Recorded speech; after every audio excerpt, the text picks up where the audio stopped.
Perhaps we need some outside universal threat to make us recognize this common bound. I occasionally think how quickly our differences worldwide would vanish if we were facing an alien threat from outside this world.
Why don't I turn up my mic? Thank you.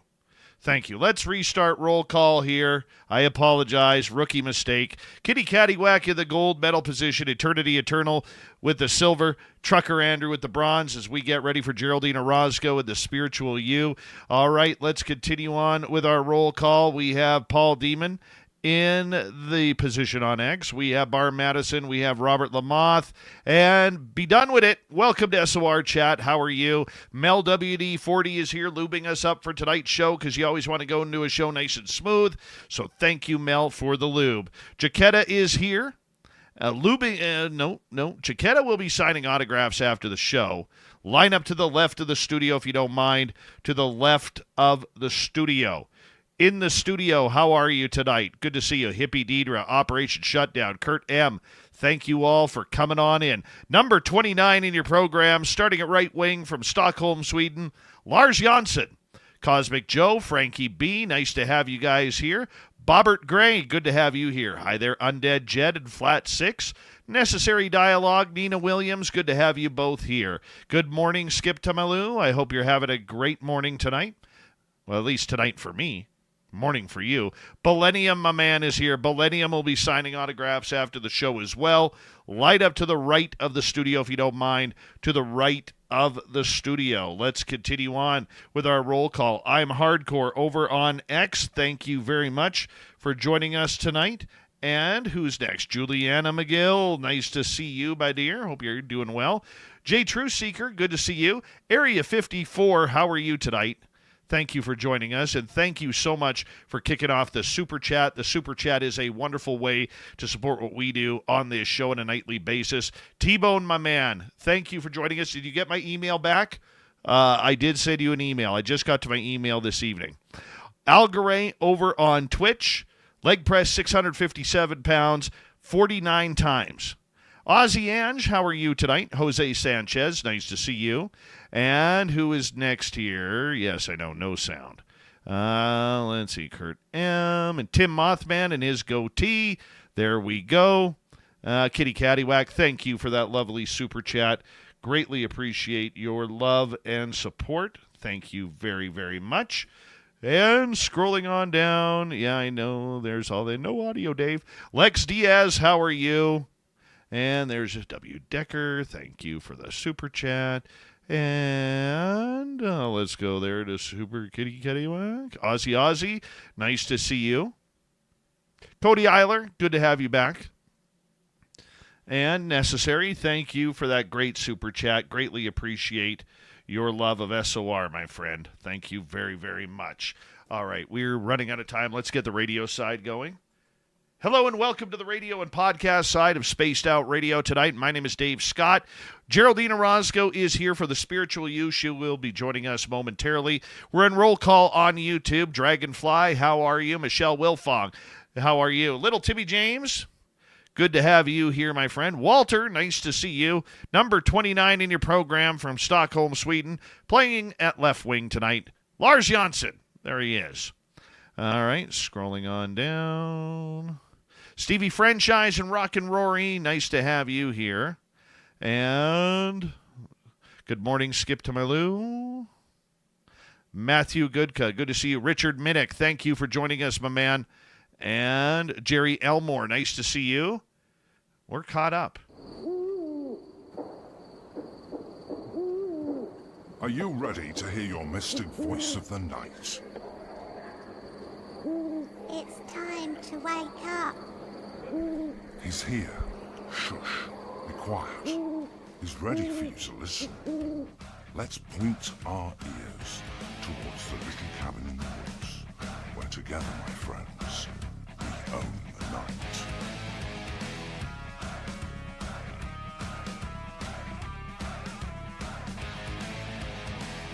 It's time for Spaced Out Radio with Dave Scott.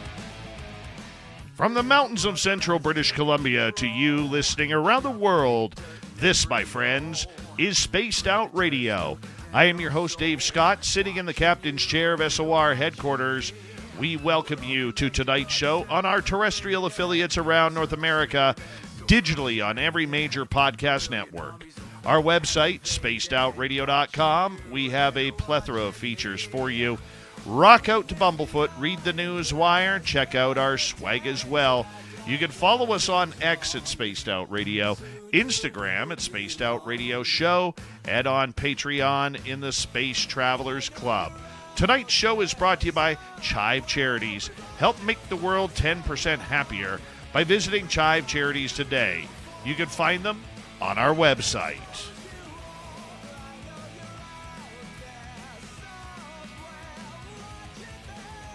We got a great show coming at you tonight. Our good friend Geraldine Orozco will be here for the Spiritual You. We're going to have her here in just a couple of minutes' time. And then, in hour number 3, we're going to have Swamp Dweller kick things off. We're going to follow that up with Robin Haynes coming in for the Cryptid Q&A. It's going to be a great show indeed. Now, before Geraldine gets here, to all of my Canadian listeners out there, I want to say a happy Canada Day to all of you. I hope you had a great day celebrating it with you, your family. We got a good country here. We really do have a good country. So no matter what happens politically or through tariffs and trade wars and all that, I think we're one of the best. I really do.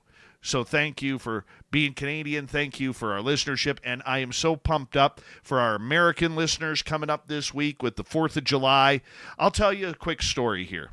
One of the most beautiful things I have ever seen in my life happened on July 3rd. I think it was like 2012, 2013, somewhere around there. 2012, I believe.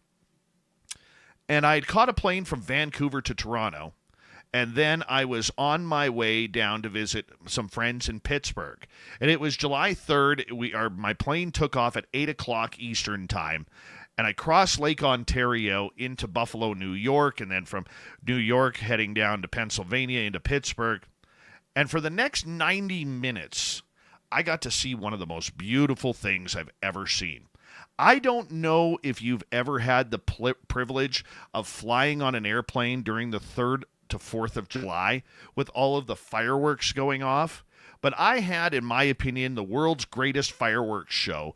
Literally from the time we hit land, crossing over Lake Ontario, flying south to Pittsburgh, 90 minutes of fireworks as long and as far as the eye could see.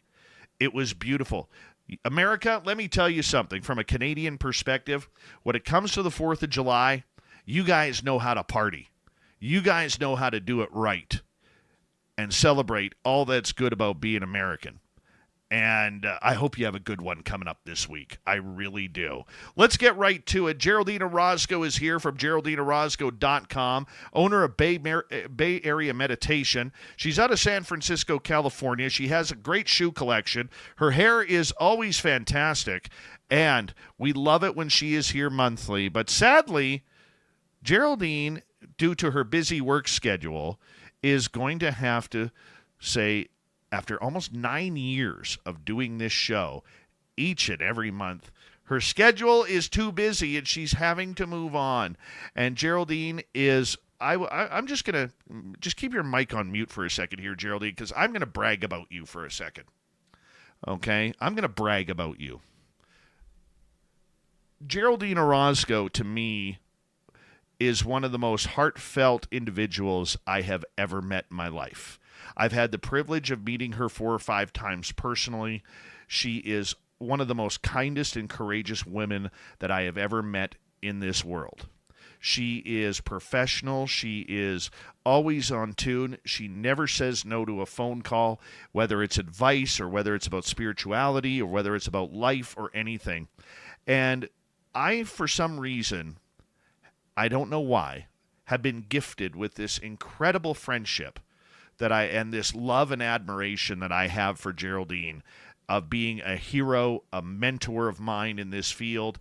And truly, she gave us 9 years, almost 9 years on Spaced Out Radio each and every month to open up our spirituality, to tell us how we could heal ourselves, to talk about ET contact and everything in between. And I am so sad that this part of your journey is over. But Geraldine, just know you always have a home here on Spaced Out Radio whenever you want to come back. Thank you for being one of the kindest souls I've ever met in my life. You can unmute your microphone now, because I did have to brag about you a little bit. So thank you very much for your love and dedication, friendship, and everything you've done to make Spaced Out Radio sound so good over the years.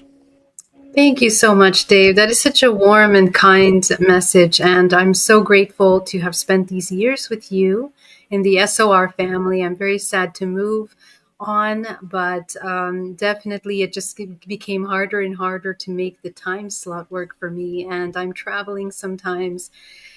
So it's been a joy. Thank you so much for working with me, and it's an honor, as always. Thank you again.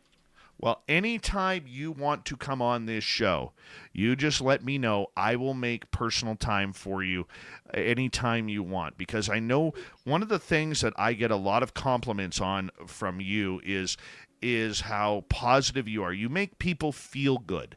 After they've left this show, you make them feel that they can accomplish anything. And not a lot of people can do that in this world, Geraldine, but you are one of them. Thank you. That is such a joy. And that really is something that expands my heart, to instill love and bring you back to your core self, even in little increments as best as you can. That is my absolute life purpose. So I'm grateful for that. Tell our audience what you're moving on to do. Well, I mean, there's just a lot of projects, but with the time slot primarily is that it's just a little late. And when I'm traveling and soon to be moving in and out of the country, it's going to be very difficult to have this time zone, stable. So yeah, so I have so many exciting projects. One of them is finally publishing my book after so many years. So that's coming very soon. And I'm very excited to finally be able to finish this major project. So that's a big one. Yeah. Well, I'm just going to be a little bossy here for a quick second. When you get your book, Yeah. I do expect an autographed copy. 100%. Absolutely. Of course. It'll be my Geraldine, honor. one of the things I do want to talk to you about is the fact how you've helped me personally.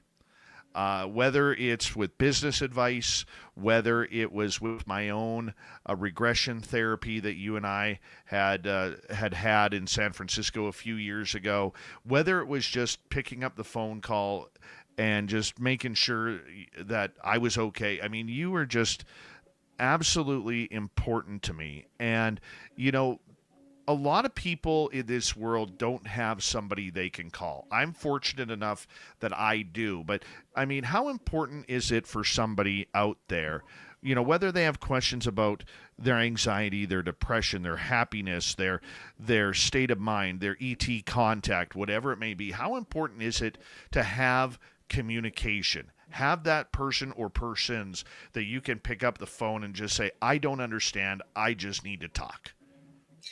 Yeah, connection is really important. I think over the past few years, that's been kind of severed for us. We've subconsciously been inserted with this idea that we have to be separate and not connect with each other. And that really took a hit on a lot of people psychologically.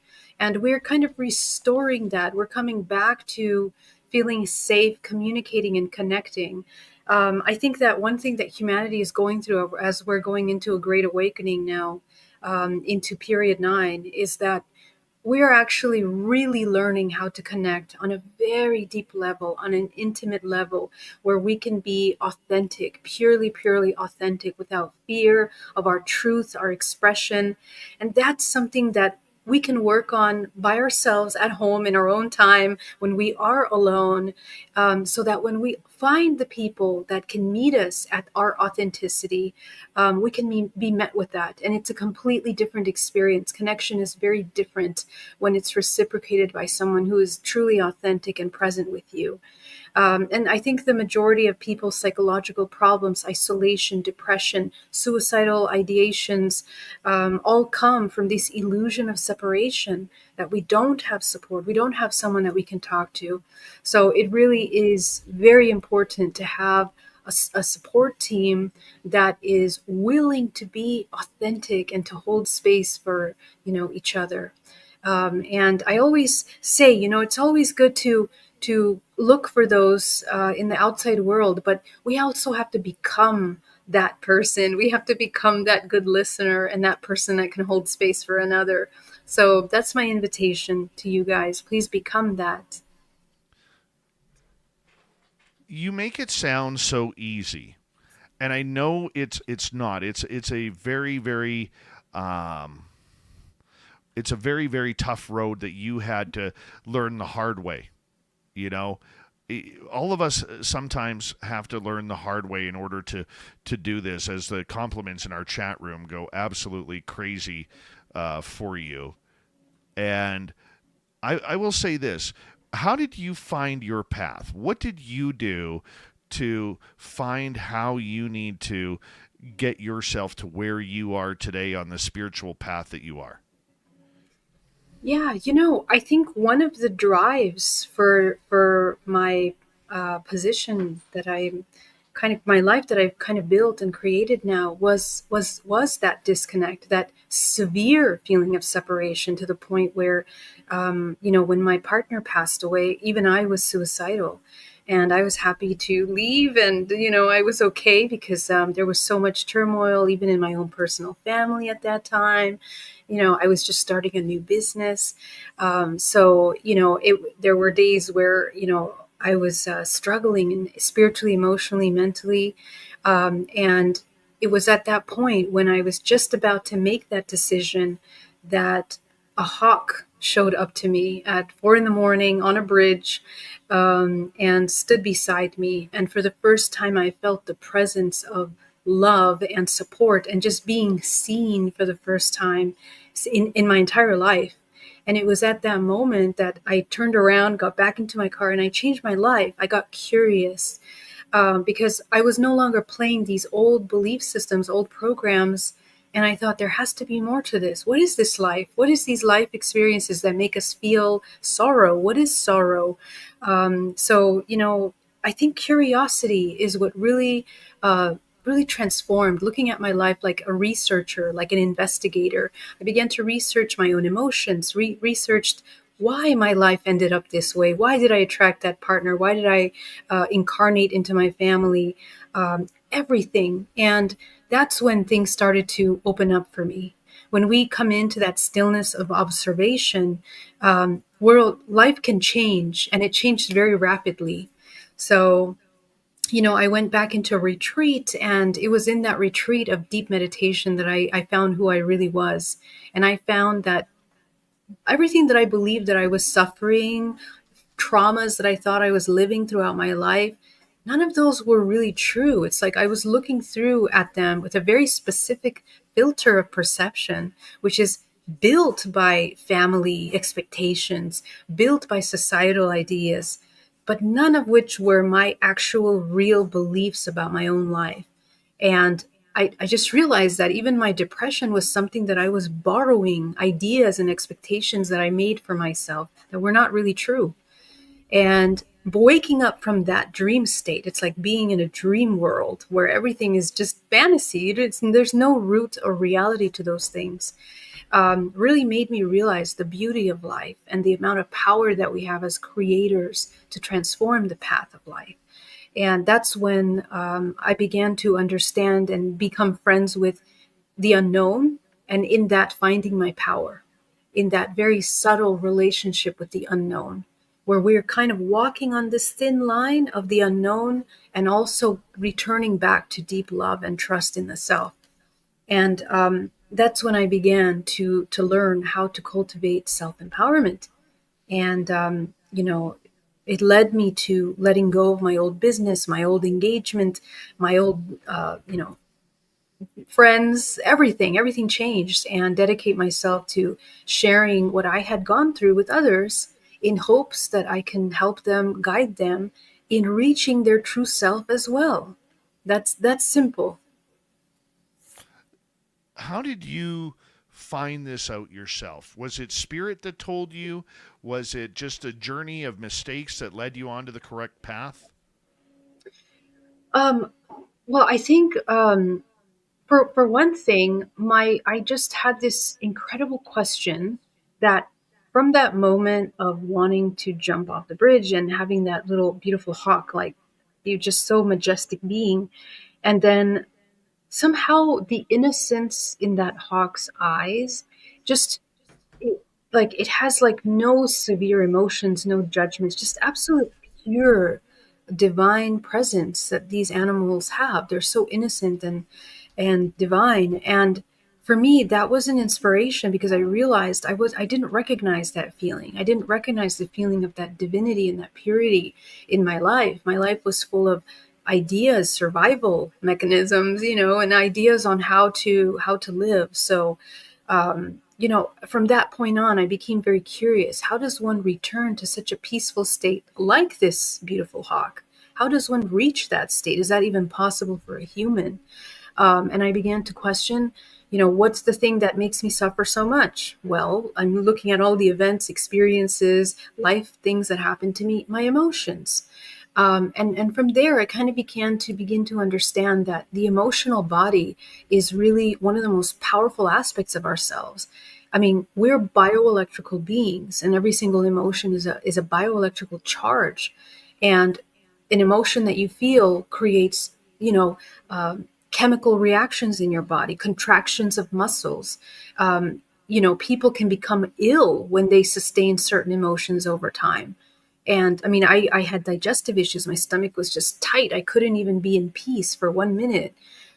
Constant stress.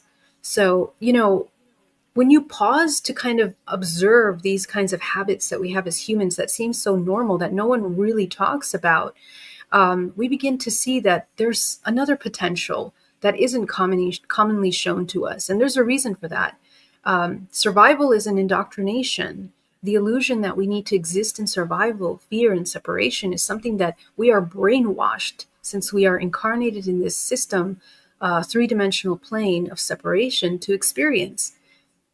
And the deprogramming of that goes really deep because you have to dissolve essentially the personality that you built around that survival. And so you're going to experience a death, and you're going to feel threatened by those realizations. So there were times when I realized parts of myself that I didn't like, and I was like, there's no way that I can accept that part of myself.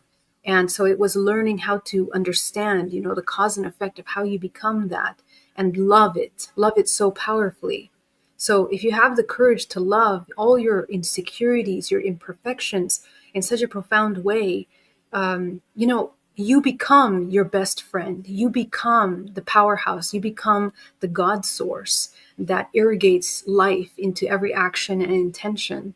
And so that for me, it wasn't enough to read books or to go to lectures. I had to prove it for myself to see if what all these people were saying was true.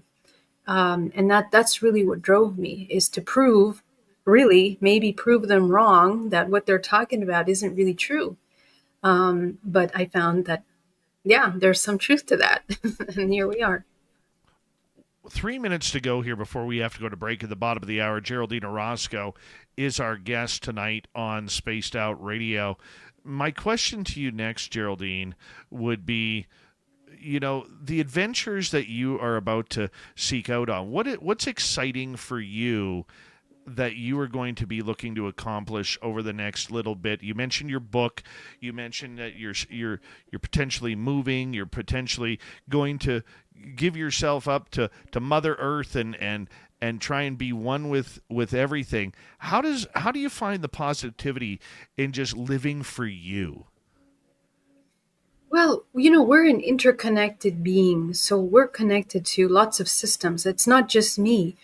In fact, maybe none of it is me. It's the source that is working through me. I mean, many years ago, in 2017, after my hypnotherapy, I basically decided to tell Source. I said, Source, I'm yours. Just work through me, and whatever happens, happens, without thinking, without planning. And from there, we get to where I am today. So, I try to work. What drives me the most is the purpose, which is to help people suffer less, teach people how to suffer less. And what that means, the intricacies of that, teaching biochemically, bioelectrically, geometrically, emotionally. What does that look like? These are all the things that were taught in ancient mystery schools since the beginning of time, and in hidden information that has been suppressed. Everything from our creation. I mean, my whole purpose for talking about the hybridization program is to teach about sacred sexuality, sacred sex, sacred union, alchemical sex, because the hybridization program, if it teaches us anything, it's to understand what free will really is and the incredible creative potential that the human has. So the creation of a soul is not a joke. It's not a random thing. It's not something that is simply for survival. It is an entire energetic language of DNA into the creation of a soul, which is literally an entire universe that you bring into this world. So, I think there's a lot of responsibility behind our creations. So I tried to focus on that with both my purpose, what I'm doing, and that's what drives me. And if I can help teach some of that to someone, that's even just one person, my job is halfway done, basically. You have spoken throughout the world, trying to bring this message of hope and peace to people, and give them the positivity that they deserve. How has this enriched you as a person? For me, I really like to live in the present moment, and I am so beyond grateful. I am grateful for everything, the roof over my head. I'm grateful for my family, for my friends. I'm grateful for, the love and the support. And for me, what drives me is when someone has a realization, and someone has that aha moment every day in my sessions, and they realize that, oh, okay, yeah, I can look at that differently, or, oh, I don't need to suffer like this, or, okay, I actually am powerful. Like that's it. That's my gold. Like, if I experience that next to someone, or help them experience that, that's what fills me with love. And I think that this is oh, time to go. You hold that thought. Geraldine Orozco and the Spiritual You continues. Her website, GeraldineOrozco.com. And the second half hour with Geraldine will be here right after this. Stay tuned, everybody.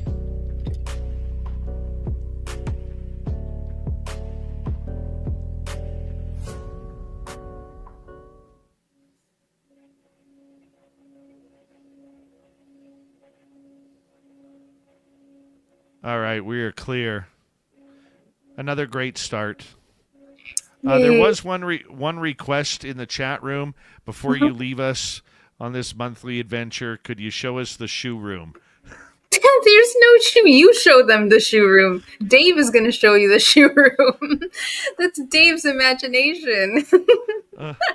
I actually, when you sent it to me, I actually have a picture of it. Stop it. Let me just find it here. It's Dave. Let's see here. Let's see. What are you going to Google right now? I'm not Googling anything. Yeah, you are. I'm not Googling anything. I would never Google. Are you going to chat GPT it? You're funny. Oh my goodness. I don't know what you're talking about.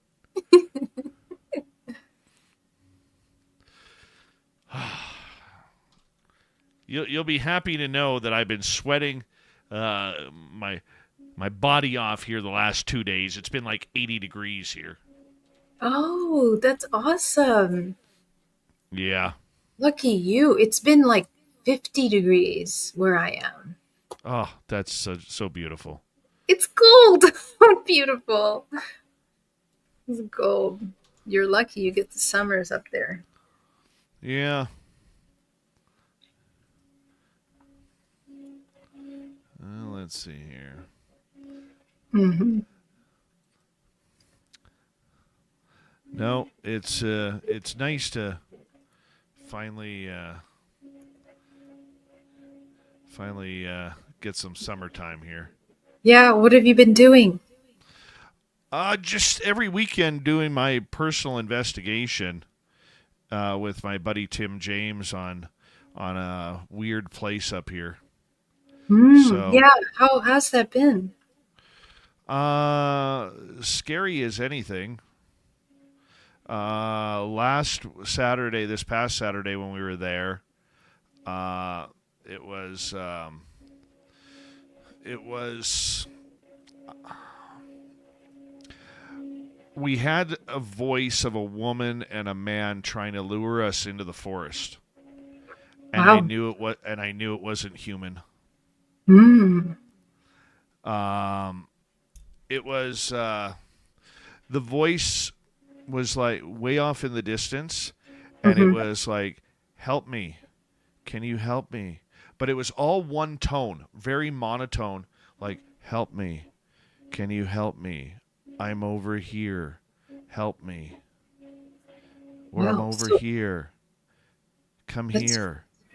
Uh-huh. And then how I knew it wasn't human was that it went, "Help me. I love you. Help me." And then the man's voice was like, "We're over here.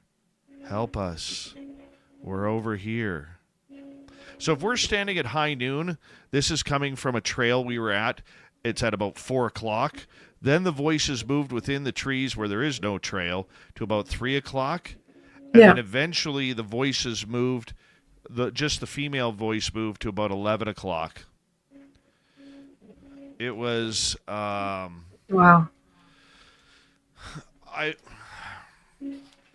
I knew it was something that I didn't want to deal with. It was just downright scary. Mm-hmm. It really was just downright scary, and it felt like they were trying to lead us into something, like T-Bone says in the chat room, a trickster. I mean, it could have been absolutely. I personally think it was like either little people or a dog man or a Wendigo or a skinwalker that was in there, Mm-hmm. and it was intense. Like, I almost fled. Tim, I almost said, Tim, let's just get the hell out of here. But Tim did a great job at calming me down a little bit. Not that I was freaking out, but you have to think level-headed when you're in nature like that, because Yeah. there's a lot of danger. And we're going back Saturday. I guess we're gluttons for punishment. We're going back Saturday to see what's going on. But Saturday is the last of the first 6 that the phenomena told me what to do. So bear with me here. Thank you to Area 54, Kitty Caddywhack, Necessary Dialogue, Richard, Deidre, and T-Bone for the super chats. We appreciate your love and support each and every night here on Spaced Out Radio. Here we go.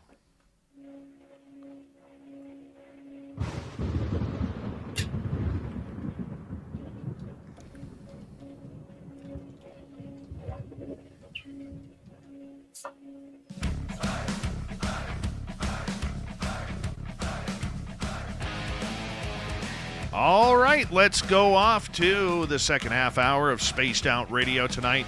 The lovely and talented Geraldine Orozco is here. And my name is Dave Scott, your host with the most tinfoil in the world. I have tinfoil everything. Even my hair is tinfoil. That's why it's all white and silver. Want to remind all of you that if you missed portions of this show or others, check out our free archives on YouTube or any major podcast network. Our website, spacedoutradio.com, we have a plethora of features for you.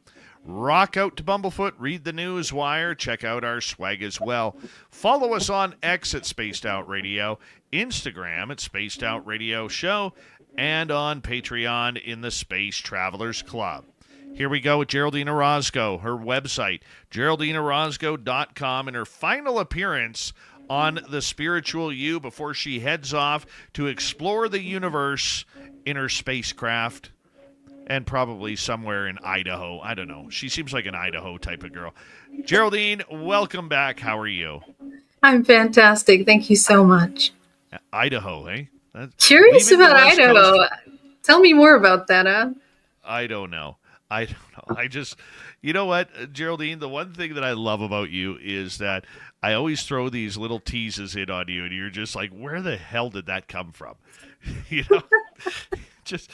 You have the greatest sense of humor. So funny. Let's talk before we get to some audience questions, and I'm going to open up the floor a little bit earlier to audience questions here because I know that our audience loves you, especially if they're in our chat room live on YouTube, where they can ask any question to our guests, and we'll try to get to them. But for you, the experience that you have had where you have moved your own persona, your own spiritual enlightenment to a level that you've never seen before, is it a path that ends, or are you still ever growing?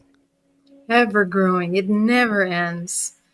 In fact, sometimes the challenges can get even more difficult than before because, the higher we go, the lower we go also. We have to learn how to build that resilience for as much light, darkness as well. So, it never ends. You just continue to come back to learn how to love more and more, even despite more suffering, more pain, more, challenging life experiences. You just have to learn to love more. And that's the beauty of life. It's ebb and flow, For you, the importance of this journey, what do you think your end result will be? Well, there is not really any end result. I don't have any specific goal. Harmony is my goal. Harmonic order, to learn how to embody harmonic order in the most embodied, deepest way possible. And from that point, help others reach that, learn how to recognize harmonic order, especially because right now we're going through a major timeline shift with humanity. We are going in the direction of transhumanism. And it's coming in so fast right now, how technology is going to kind of completely take over the way that we see the world.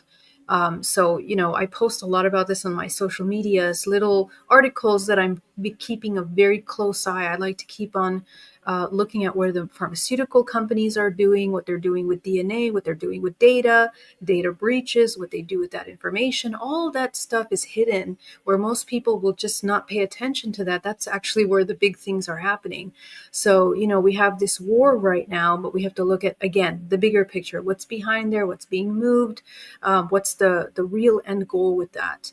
And I think what's really important at this time in a world where we have so much volatility and chaos and information and disinformation is to learn how to discern and how to maintain a 0 point despite those changes, so that we can always recognize how to take the path of the organic, harmonic order, unity consciousness in order to embody peace. Anything that takes us out of that peace or manipulates truth, inverts truth in some way, is how we hurt ourselves and how we hurt others. So this is super important, and it's something that, it's part of that unraveling of our programming. Matrix programming will completely blindside you from understanding what is natural order. Sometimes we might see something dying or something in pain, and we might want to interfere with that without understanding. Sometimes, for example, a butterfly has to go through that shedding, through that metamorphosis to become the butterfly. So these are things that, with stillness and with observation, with cultivating kind of a wise observation of things instead of reacting to them immediately, you begin to notice the beauty of this ebb and flow system, and honoring both life and death in these processes internal to us, our own deaths, our own births, and that of humanity. And right now, we're going to be experiencing a lot of facets of humanity that need to be dissolved. More parasitic systems that have been feeding, manipulating, intoxicating humanity, making humans believe that we are disempowered of our bodies, that we cannot heal ourselves, that we have to depend on pharmaceutical industries. And then eventually they're going to push gene editing and artificial intelligence inserted into our neurons and neural system. So we have to pay attention to that. And the only way that we're going to be able to understand that that's not the only way is to understand how to develop the organic way. And that will require humanity to take a step up, to take full responsibility of their free will. So that is something that I'm extremely focused on right now in teaching both adults and children, because children really are the next generation, For many people, we're locked into life, or at least we think we're locked in.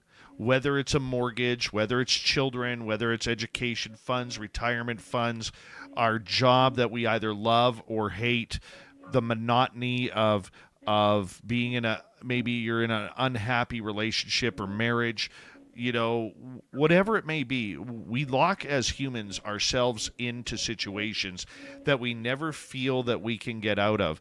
And we get bored. It feels monotonous. And we're like, when you enter your 40s and 50s, you get to a point where it's like, here I am, a slave to the grind, and I've got nothing to show for it.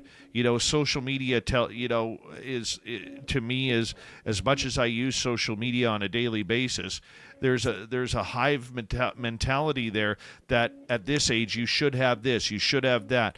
Most people are wrecking themselves financially for instant gratification on their credit card, whether it's a new boat or new clothes or that trip to Mexico that isn't needed. There's a lot of things that we have locked ourselves into rather than just allowing us to be free. You cut the ties to the corporate world a number of years ago. You've decided to live for yourself. How did you find the bravery to do that when so many of us, myself included, are scared to take the chance? It's not bravery that we need, we need to learn love. Basically, I learned to love myself, because when a person loves themselves, they can recognize really quickly their actions that are self-destructive. That's something that we don't recognize. You if you begin to question your habits, like, okay, well, why are you shopping, or why are you buying that trip to Mexico, or why are you escaping, or why are you still there, why are you in that place that you know is not for you? Most of those choices that we make are, we believe we're doing it to sacrifice in order to keep face, to keep some kind of societal norm, which again, it's a false structure of reality that is designed, socially engineered in order to keep you there. And on the other side of that is tremendous amount of freedom for a human to come into their healthiest state of being. Their most loving state of being will result in absolute health. So I look back at the times when I was in the corporate world, and Groundhog Day, repeating the same day over and over and over, and then feeling like a victim in my life, that everything was just, I was at the cause of those things. Everything was, dictating my life, and I had to just go along with it in order to survive. And when I realized that that wasn't true, that's when things really changed. And I realized how much participation I was playing in maintaining myself in my own suffering. In fact, I realized I was addicted to my suffering, and I liked suffering because it gave my ego something to do. It was a purpose for me. You see, the thing is, there's a quote, and please let me know if you know who said it, but if you don't know yourself, the world will tell you who you are. I don't know who that was, but I can't remember. But, that is such a profound quote, because it's absolutely true. If humanity is indoctrinated at a very early age to be survivors and to follow this cookie cutter life, right? You go to school, you get the education, you get the degree, you get the wife, the husband, the house, and then you retire. That's the game that they give everyone. That's the model that you're supposed to follow. And I just found, like, okay, I did all those things and I'm still nowhere. I'm still dissatisfied. I'm still lonely. Even if you're married, you're still lonely. You're still disconnected. You're still unhappy. So those are not the answers. And there's something much deeper than that. So there comes a point where you wake up and you start to question, well, what does the opposite of that look like? And that would require you to get to know first your needs. And that is a tricky system, because you have to know your real needs from the needs that the matrix has told you you have and you should present and you should desire in the way that you're desiring them. Because even our desires are designed for us. The media shows you that happiness is this person that has all this material stuff, a face, a body, family, all these pictures, right? So this is all like programming. And when we don't fit into that little fake smile or fake response into life, we fall apart. And so you might not feel that happiness when you are given something beautiful, for example. You might have a different response to that. You might feel peaceful. You might feel calm, and in our world, those really true, authentic expressions are not welcome. Especially in Americas, for example, we have a very conditioned mind that we have to be customer service minded or business minded or have some kind of facades. And so it deteriorates the soul to be in constant inauthenticity. So I think that one of the things that we are really breaking is to learn to love ourselves enough to be truly authentic. And that love is what drives you.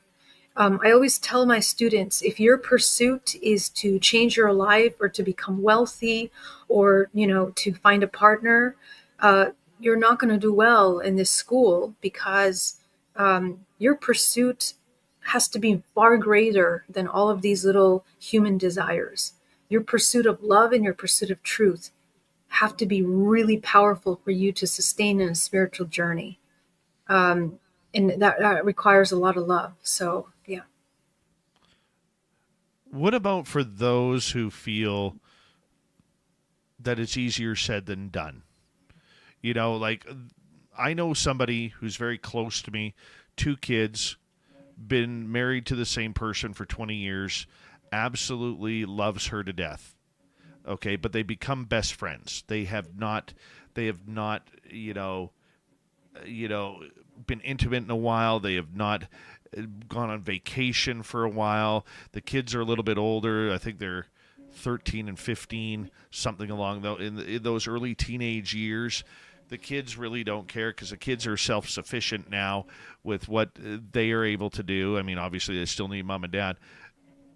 Dude is like very down. He's just looking for something to give him excitement. He's not a cheater. He's not somebody who will, go behind his wife's back in a weekend getaway to Vegas or Vancouver or wherever it may be. He's not that kind of dude. But what do you tell somebody like that? Or maybe it's a woman feeling the same thing, where they just feel completely trapped. They can't leave because of the kids or the job or the mortgage. I mean, this is hard for people to just all of a sudden disconnect from everything to concentrate on your own spiritual path in order to try and help yourself. Because we look at life, we're told we have to get married. We're told we have to find a partner. We're told we have to procreate, although the practice is pretty fun.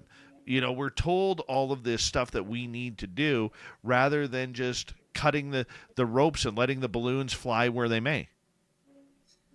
Well, you see, again, and actually the kids do play a major role in this because, children are extremely intuitive and emotionally deeply connected to the mother and father. So they are going to pick up, and they already know, they already feel in their environment that separation and the dissatisfaction of one or both parents.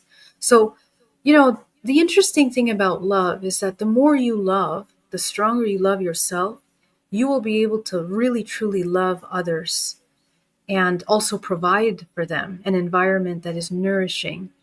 And you might realize that, maybe the illusion of sustaining all these family members together, it's just an illusion of happiness. It's not really happiness for, honestly, either one of them. And it could be more suffering, more pain, more contraction. And remember that abundance and all of that comes from a different frequency of real love. So the entire family lineage, by the way, is repeating an ancestral program that's been running down many generations, which is the exact same pattern of unfulfilled, unmet, true needs and moving outside of these little boxes. So someone in this network of family, someone has to wake up consciousness and learn to love themselves enough to break this pattern, ancestral pattern.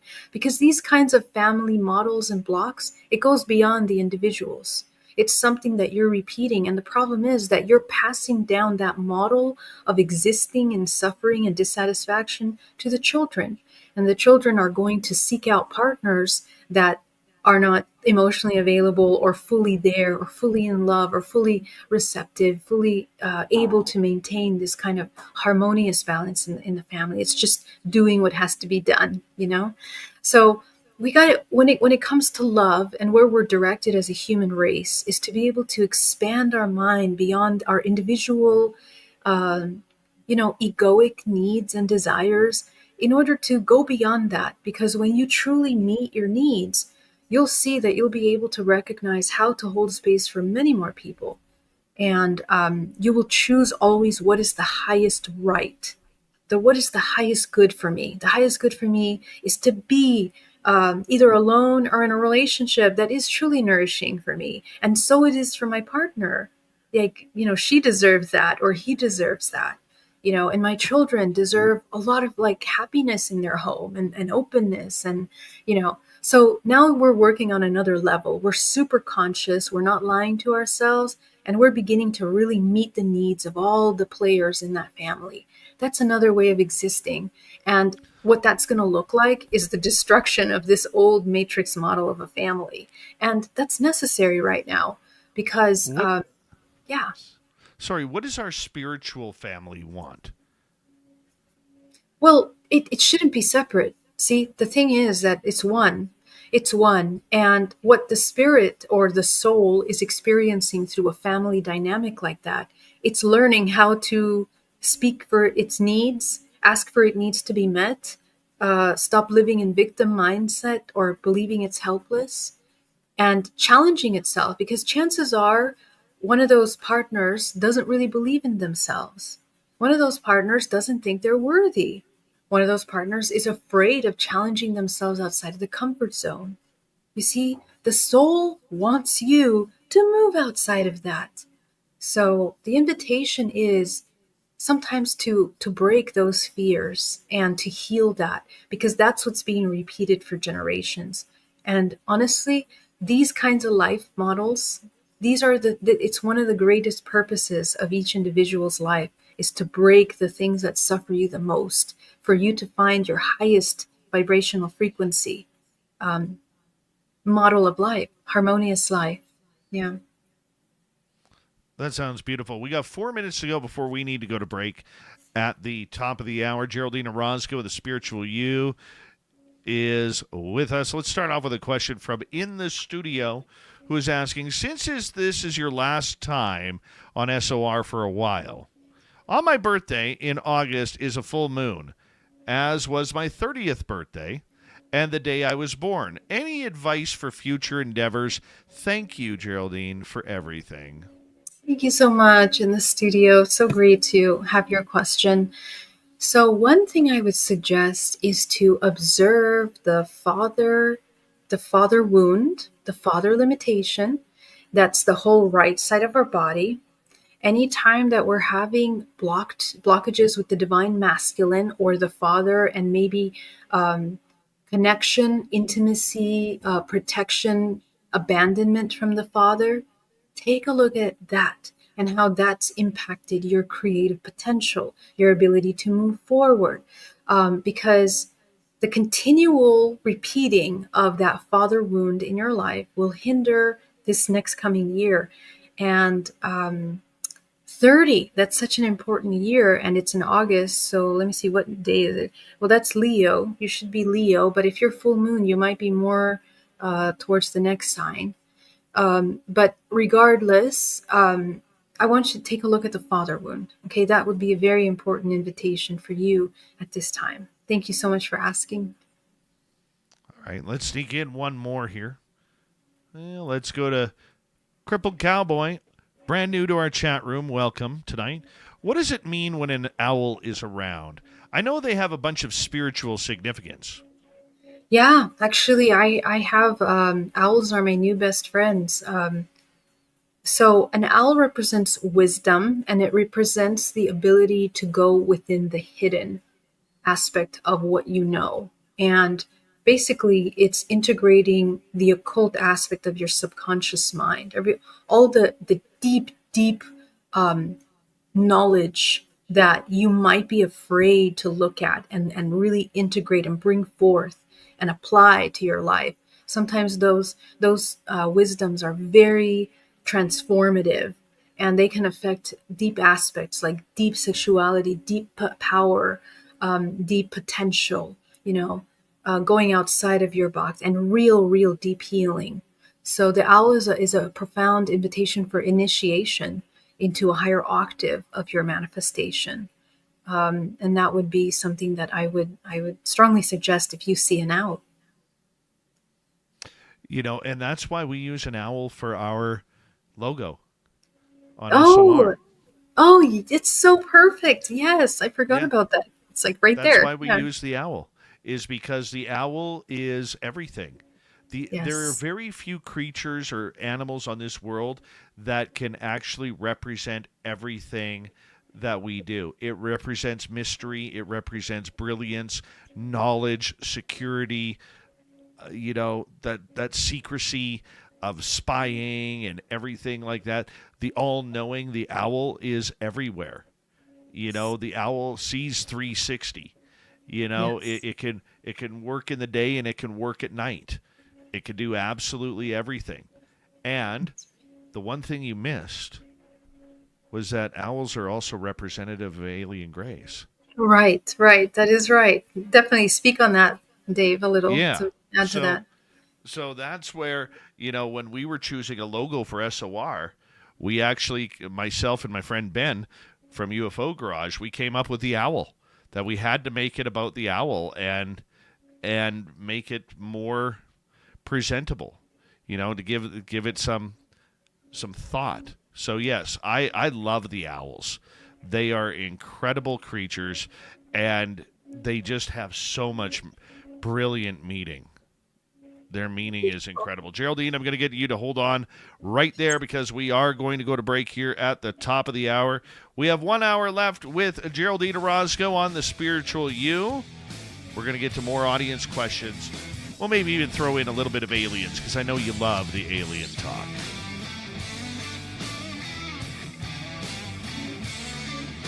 This is Spaced Out Radio with host Dave Scott.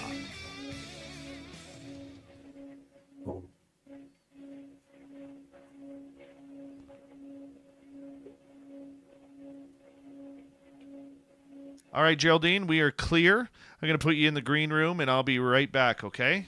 Okay, perfect. Be right back, guys.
I love this time of year. It's still daylight out. Thurston Howell the third, how are you? Scotty Rosen, how are you? Who else has joined us here?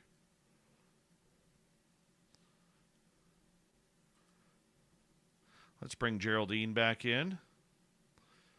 When she's ready, she can pop back in. Thank you tonight so far to Dutch Hank, T-Bone my man, Hippie Deidre, Richard, Necessary Dialogue, Kitty Caddywhack, and Area 54 for the great super chats. It's a great way to support what we do on this show on a nightly basis, so thank you very, very much. And don't forget, you can shop at our Spaced Out Radio store. Why? We do not have ugly swag, people. No ugly swag, so make sure you check it on out. And, yeah, happy Canada Day to all my Canadian listeners. We love you.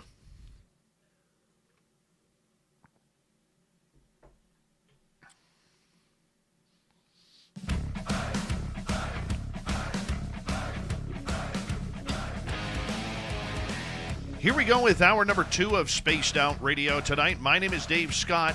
Always glad to have you here as we broadcast to you nightly, live, because that's what we enjoy to do and bring these topics to you. Hey, I want to say hello to everyone tuning us in on our terrestrial affiliates around North America, digitally on every major podcast network.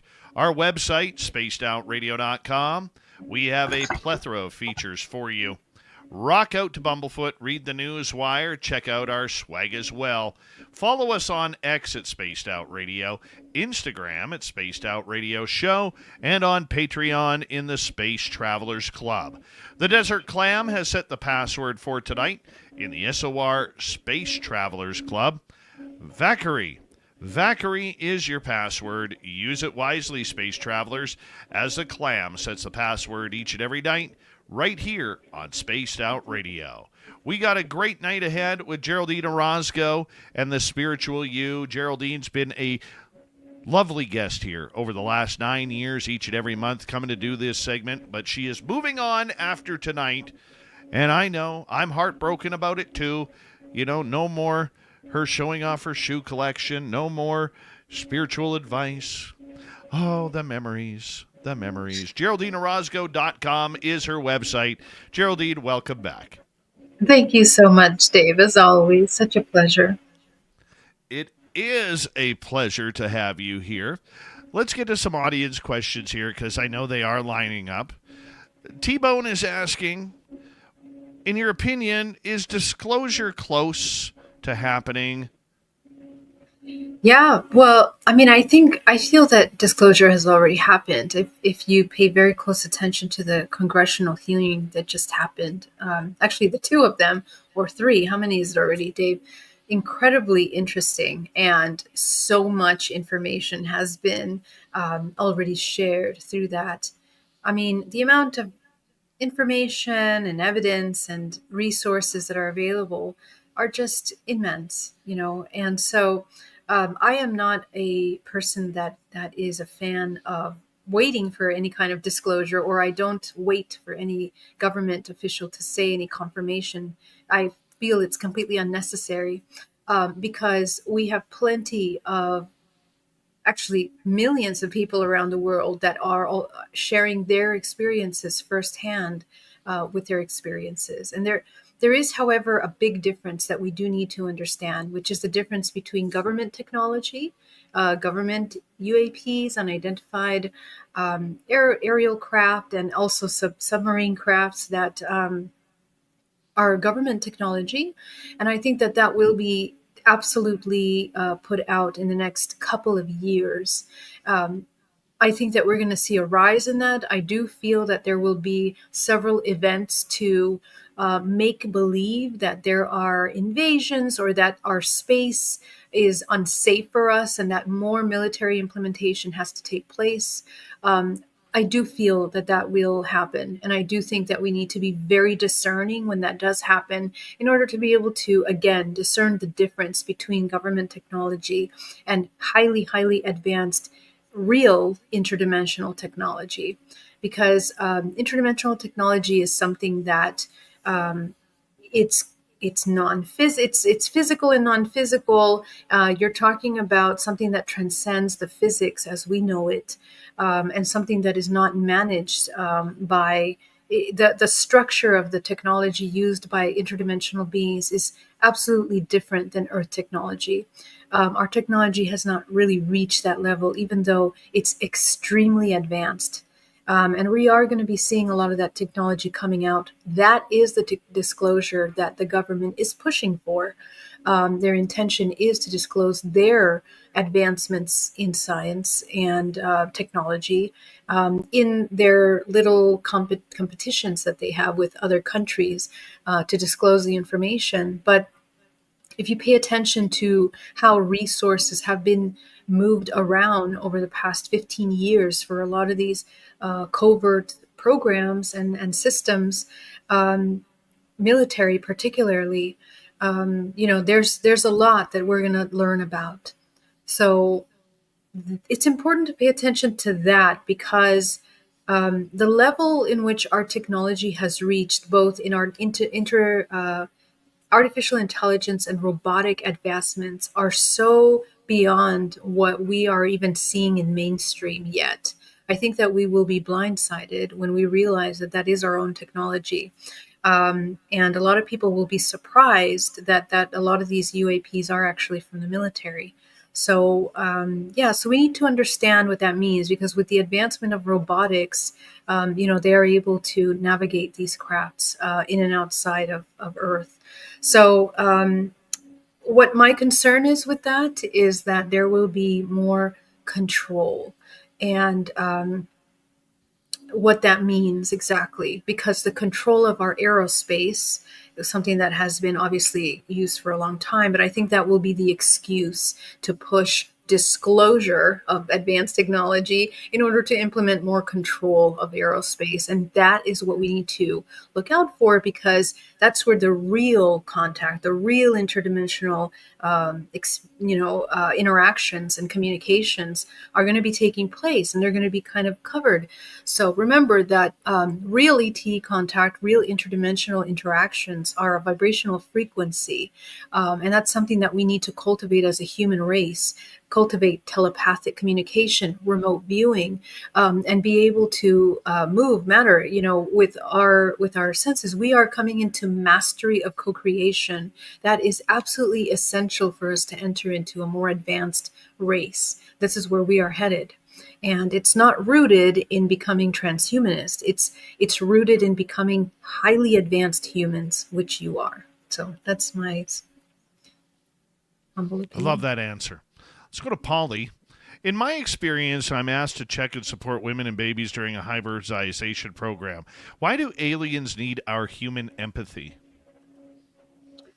I'm not sure that the idea that aliens are something outside of us, first of all, is something that is an absolute truth. And here's why. We live in a three-dimensional plane. So let's start there, right? So we first need to understand ET contact in the context specifically of the hybridization program interdimensionally is an inside job. We have contractual agreements with species that are in our DNA. We are their descendants. It's in our hybrid DNA. And it's in our starseed lineages. It's been happening for many generations.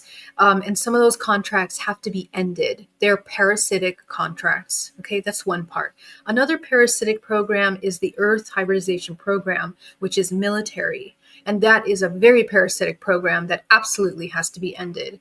And humanity has to cloak themselves away from that through vibrational frequency. We have to heal all of the military wounds, sexual abuse wounds that go down our ancestral lineage, clean up the DNA to a point where it is inaccessible for some of these parasitic programs that are psyops. They infiltrate into our minds, in our and in the astral plane as well. So energetic hygiene and mastery over our navigation, both physical and interdimensional, that's an absolute must at this time. So it's not that we need to be empathetic with them as a separate entity, what we actually really need to focus on is on cultivating a very keen discernment to understand the difference between the programs. I don't like to use the word programs. It's very specific and limited. The only real program is the Earth Terrestrial Government Program, which is under the Biological Nuclear Warfare Department. So these kinds of really darker systems are highly parasitic, and you have a lot of control in order to break away from those. Okay, and a lot of government will use chemically induced hallucinations where it appears that you're having ET contact or interdimensional experiences when you're not. And a lot of time we discover some of these manipulations in hypnotherapy. That's a wonderful thing that hypnotherapy can help you with, is to get into the under layers of some of the psychological fractalization that is done by the government. Those are experimentations like MK Ultra programs that have existed for a long time.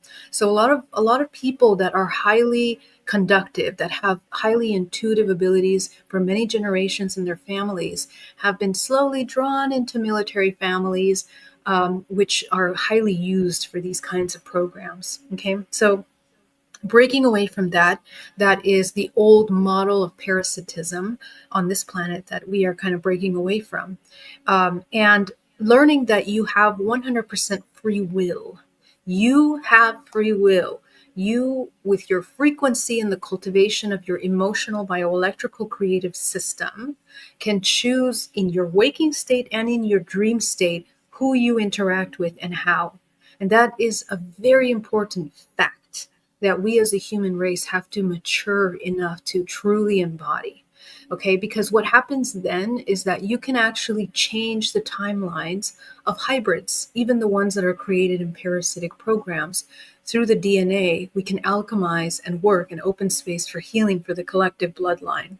This is really one of the most powerful things that I have learned about the hybridization program. And it is rooted in sexual alchemy. So if you can master your emotions, master yourself, love yourself, you begin to discern unions that are on a higher level. Okay, so this is what we need to work on. So let me just really quick, in my experience, I check support. I love that question. Yeah, Love that answer as well. Hope that I got a answers. question for you regarding ETs. Okay, because when we had our investigation, Tim James and I had our investigation out this past Saturday. When we were leaving, Tim, who's not an ET guy at all, never believes to have had contact or anything. Does he believe? Absolutely. Okay, but on the flip side, he claimed that he saw, when we left, 5 beings 10 to 15 feet tall coming out of the trees, and out of nowhere, he said, I think they're mantid beings. He doesn't know where that came from. He just had a vision of it, and I'm trying to encourage him just to tell me about your visions. Tell me about what you're seeing, because that's how we can lead to some weird, strange answers. And it might be true. It might not. We don't know. We're not there. We don't have a game camera up. But just he was so matter of fact about it. Like, there's like beings that came out of the trees, and they're almost checking out our spot where we were, and they're just kind of standing there. It was almost like they were trying to pick up our energy or something. How do you deal with something like that? Yeah, so first of all, number one thing, again, is to trust your intuition. Okay, so if you have a sense, and then, mantid beings, that's a very specific frequency. Like you've encountered mantids before, right? Yeah. No, I've never have. Oh, really? Okay. No. Yeah. So, but in the same way that you can kind of feel grays and reptilians and draconians, like each one of those have a very specific feeling to them. So, in the same way, if he picks up on that, he has got to trust that, especially that they are so tall. I've seen mantids like that as well. So it's important to tune into that. So how do we handle that? Number one thing we have to do, using our crown chakra, because the crown is the gateway to the higher self. We want to operate from our higher self when we interact with interdimensional consciousness, because if you operate from the body and if you're scared, you're going to filter what you're seeing. You won't be able to get all the information you need. You're going to block yourself out immediately. So if you come from the crown, from your higher self, it'll expand your receptivity a little bit more so that you can open to the information. And that will expand your frequency range as well. You will actually be in less quote unquote danger, less fragile emotionally, physically, mentally, if you open yourself from the higher self more so than if you're stuck in the emotional, physical body, because you become more with that ebb and flow of potential experience. So you're going to shine your light on top of the being and ask to see the contract. And if there is no contract, this is a negative being that does not have your best interest. So eliminate that contract, cloak yourself, cut cords, and you can just move on. And what happens when you redirect your attention emotionally? So if you feel that and you see no contract, and then you get chills in your body, you get scared, you are latched on energetically. So not a good idea. And essentially, if they're parasitic, you're also parasitic, then you guys feed off each other, and not good. So it's always really good to be very, very grounded, where you are not fearful and you break the contract. You cloak yourself in your bubble. Always be protected, especially when you're interacting in these kinds of fields. You absolutely have to have a violet field of light or golden field of light or white light around your body. I would suggest gold or violet or a deep blue to put around your body, and maintain a thick field in your body. Make sure there's no holes in there. So that kind of energetic hygiene is absolutely essential, both in waking and dream state encounters. If the contract that you see is a big one, it means that you have some work to do. And this being doesn't have any nefarious intentions towards you. In fact, you have learning from each other. You have exchanging to do. So this will help you kind of discern really quickly. It'll save time, energy, and wasted fear in the unknown in a way where you trust your intuition. And it's amazing when I've done this on my own personal travels. When I was open, even if I saw a scary being and I saw a giant contract, and we began to exchange information, I learned some incredible things. So, you just have to be very grounded. So keep promoting it with Tim. Yes.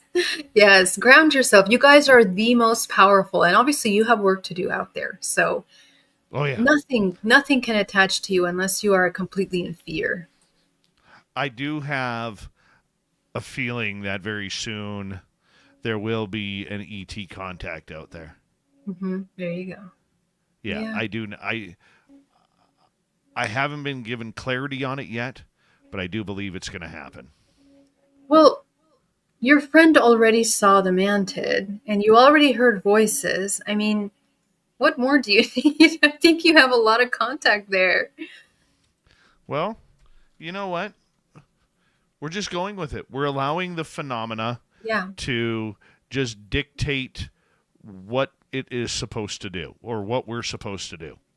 So the phenomena haunted me long enough on this where I could say, okay, I'm just going to give you the driver's seat.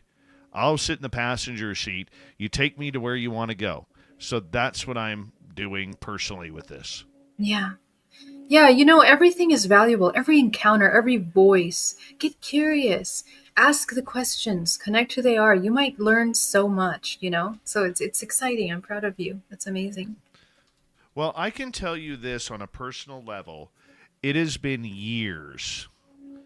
I'm saying almost a decade, as long as I've been, almost a decade, that I've just allowed myself to go with where the phenomena wants to take me. Wow. And it started off this time around with being haunted by this location since November.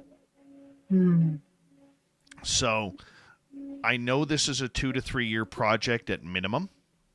Wow. I know that I know that it's going to get more intense out there. I know that the phenomena will only give me as much as I can handle, and I trusted that.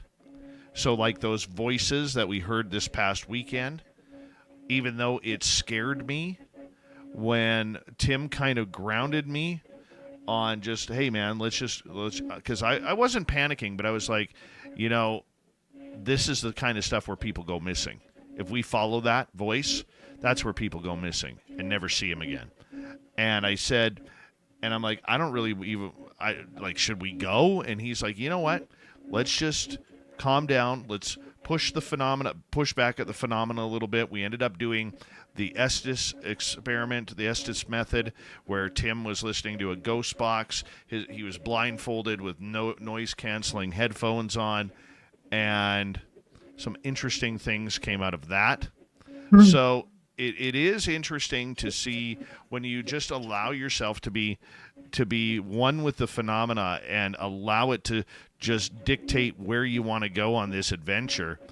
It would be absolutely I'm looking forward to where it's going to go. I really am. I don't know where. I'm hoping that it's something in the end that's positive. If it's negative, well, we're going to find out. We are totally going to find out. Yeah. Wow. Amazing project, Dave. Can't wait to keep an eye on that. I'll be following you. Good. All right. Let's go to another question. We got 2.5 minutes. Let's go to Kim Jellin, the gorgeous one. What does next-gen family model look like? Amazing question, Kim. Okay, so think of a family that is focused on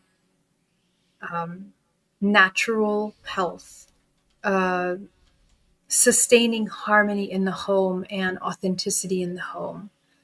So, what that looks like is a father and a mother that have both done internal work, and they are very proactive and communicative about challenges, limitations. Usually, communication is one of the most difficult aspects in family systems. Okay, because we are insecure, we're afraid, we have traumas around intimacy and connection and truth. So it's essentially allowing every member of the family, even the baby, even the child, to grow through its authentic expression, maintaining harmonic order. And to be able to recognize harmonic order as a mother and a father is for both mother and father to be doing some work internally in order to cultivate the highest potential in themselves and be able to guide their family together as a whole. Okay, so that's bringing back to truth, bringing back to love, bringing back to authenticity. And, this is something that we did have on this planet a long time ago, but it was slowly taken away. Most indigenous cultures, for example, have beautiful models of these kinds of family systems where there is a deep reverence to the earth and to nature, and we live in that harmonic order, and the children are taught to honor nature and to respect one another, respect every living being. So that kind of mentality trains you to have more respect for even all living things, even yourself. We have lost that. We have lost that to the point where we're completely desensitized from our own emotions, from each other, and from the things that we're damaging and hurting around us.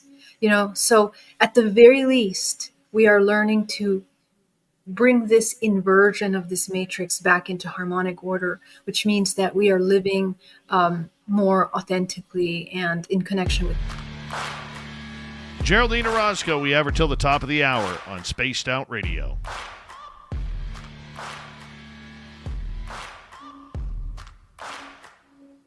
You're listening to Spaced Out Radio with your host, Dave Scott.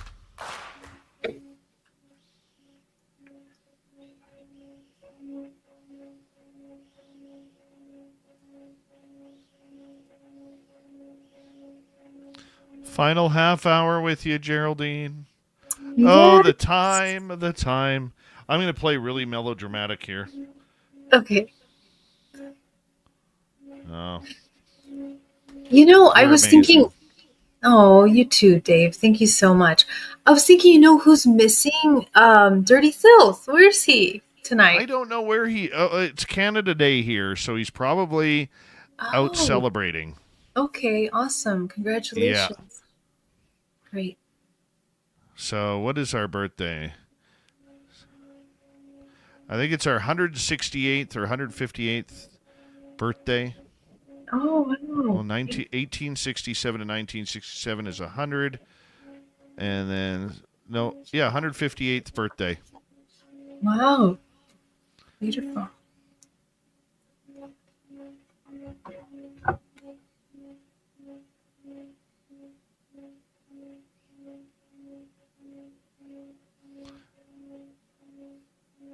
Yeah, I was going to have hot wings for dinner tonight, too. Nothing like Jamaican jerk wings to warm up the appetite. Ooh. I like a little spice in my life. What can I say? I'm so excited for tomorrow. I What's happening? am getting my eyes checked tomorrow. Uh-huh. I didn't realize I had the same prescription for 5 years. Oh, wow. Yeah, time to And change. just these are just getting. I'm thinking I'm gonna keep the same style of frames, Mm-hmm. but I'm thinking I might get some new frames too. I Oh, might just that's go so all out. Just go all out and get her done. That's so nice. This is your signature, I have to say. Yeah, The that and the thick beard. frames. I'd Yeah. let you tug my beard. I'd let you tug it. You're poor. Infomax, welcome to SOR chat. Sweet Robbie G, how you doing? Yeah, so it was a good day. Good day. I did think about mowing my lawn today, and I decided against it. Yeah. Well, 80 degrees is kind of tough to be out there doing yard work. Yeah, yeah. It was warm out. It was warm, but it was good. It was good. What did we do today? We went down to the museum. They have a big thing down there at our local museum where they bring in a bunch of old cars, and there's a bunch of booths there and people peddling their wares. Oh, that's fun. Nice note But, from David here. Hi, Geraldine. oh, I'm also into meditation and stuff, and I hope to get to work with you one day. oh, that's so nice, David. I look forward to that. Music maker fan, how are you? Yeah. We have dry heat here, so you're a moisture, a humidity type lady. Not really. Humidity is too much for me. I was living in the Yucatan for a while. It's too much. It's nice and dry here. Yeah. Nice and dry. And then, do you remember when I was evacuated? Yeah, Like what in what 2017? That's coming up on the 7th. That'll be like 8 years. Hard to Oh, believe. for the fires? Yeah. Oh my gosh. Yeah. The good part about it up here right now, the forest is still very green. It's been very green. So we've been getting like really warm days, and then it rains at night. Oh, that's Yeah. beautiful. Yeah. Wow. And it's How like beautiful. hardcore rain. Do you guys get So chemtrails up there? barely ever, maybe one a month. Really? We don't get a Wow. lot of there is maybe 3 or 4 jets that fly over a day. Okay. And because if they're going to Europe or Asia, they fly north over the pole, right? Hmm. So they come up over us. Once, though, which was really cool. Hi, American Culture. Welcome to SOR Chat. I actually, a few months ago, saw a B-1 bomber flying over at like, I don't know, it must have been the 30,000 feet plus. But Wow. I'm an aircraft buff, so I could tell what it Hmm. was. And that was heading north to Alaska. So that Wow. was kind of cool. Yeah. Every now and again, you get a jet fighter, which is awesome, Yeah. but very rarely. A lot more satellites. I sat out after the show last night. I sat outside till like 2 o'clock in the morning, just watching the satellites. It was amazing, and watching the daylight start to come up at 2 o'clock in the morning. It was cool. Here we go. My gosh.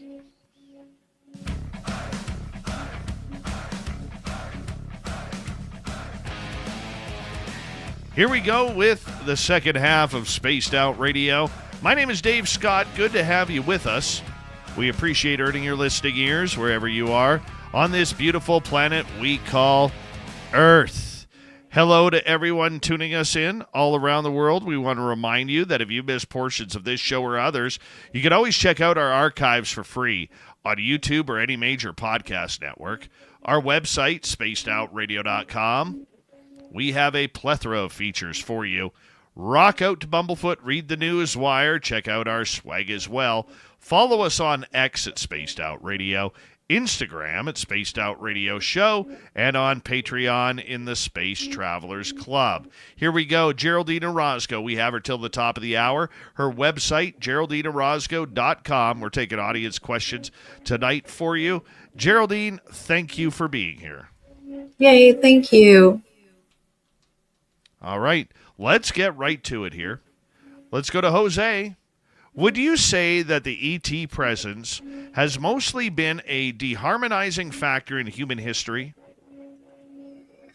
No, not at all, because I don't see that all ETs are from the negative spectrum. I mean, in this three-dimensional realm, this is important to understand. We are in the third dimensional plane. In this current timeline, we're experiencing duality.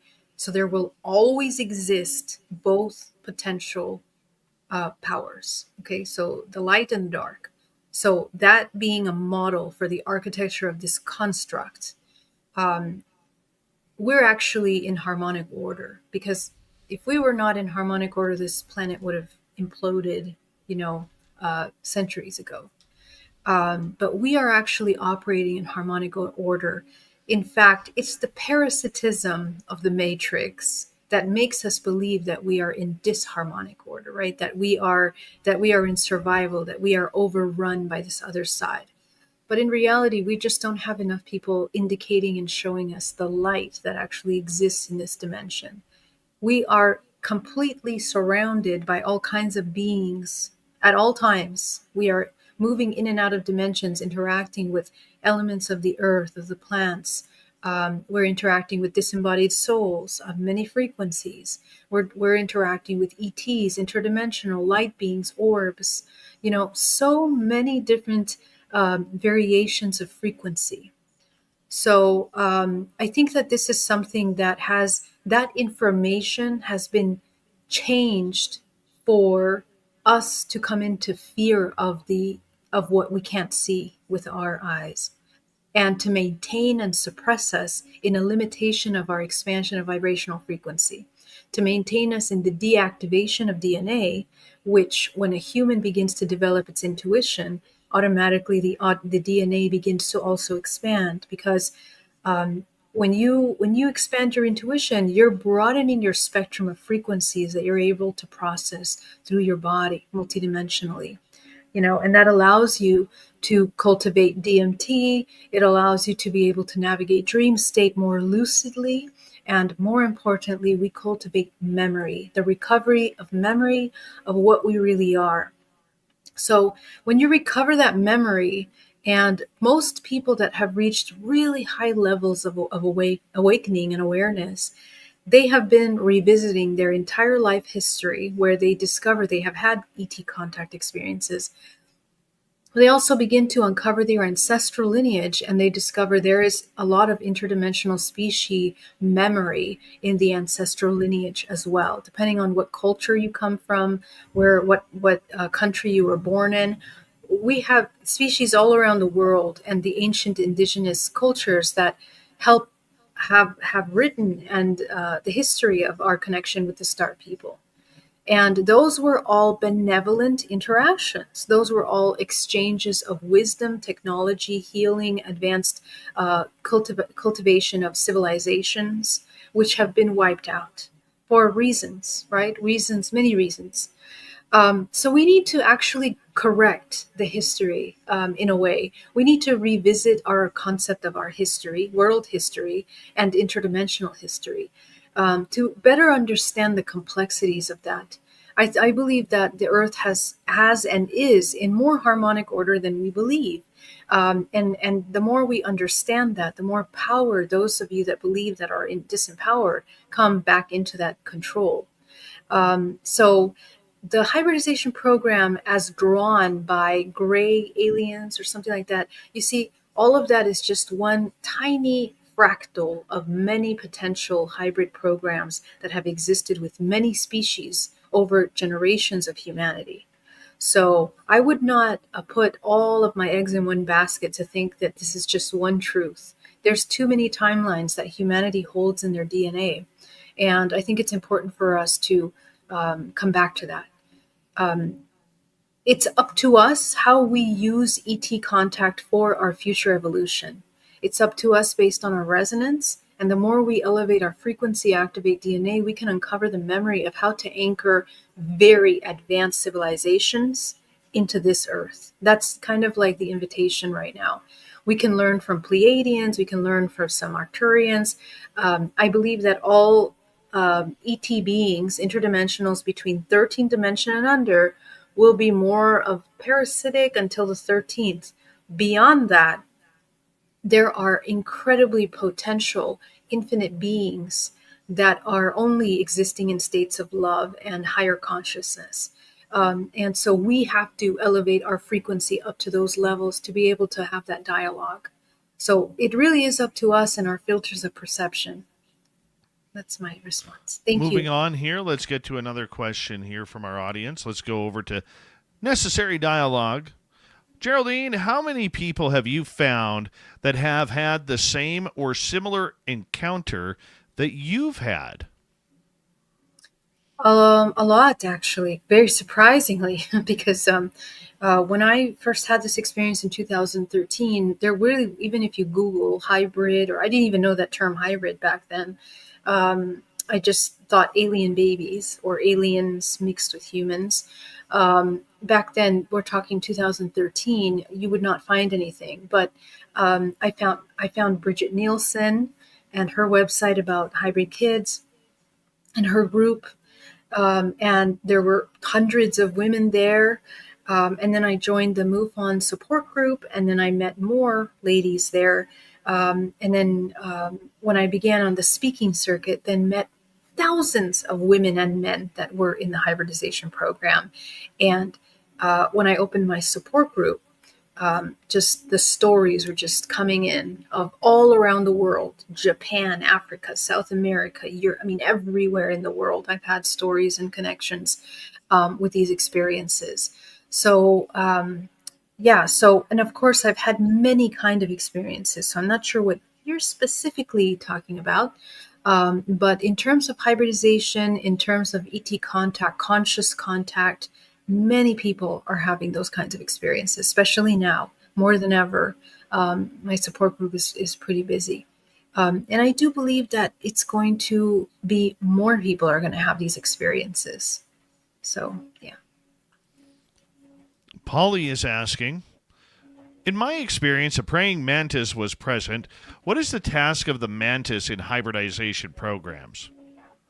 So mantises represent kind of what I've seen is they're kind of like biologist type species.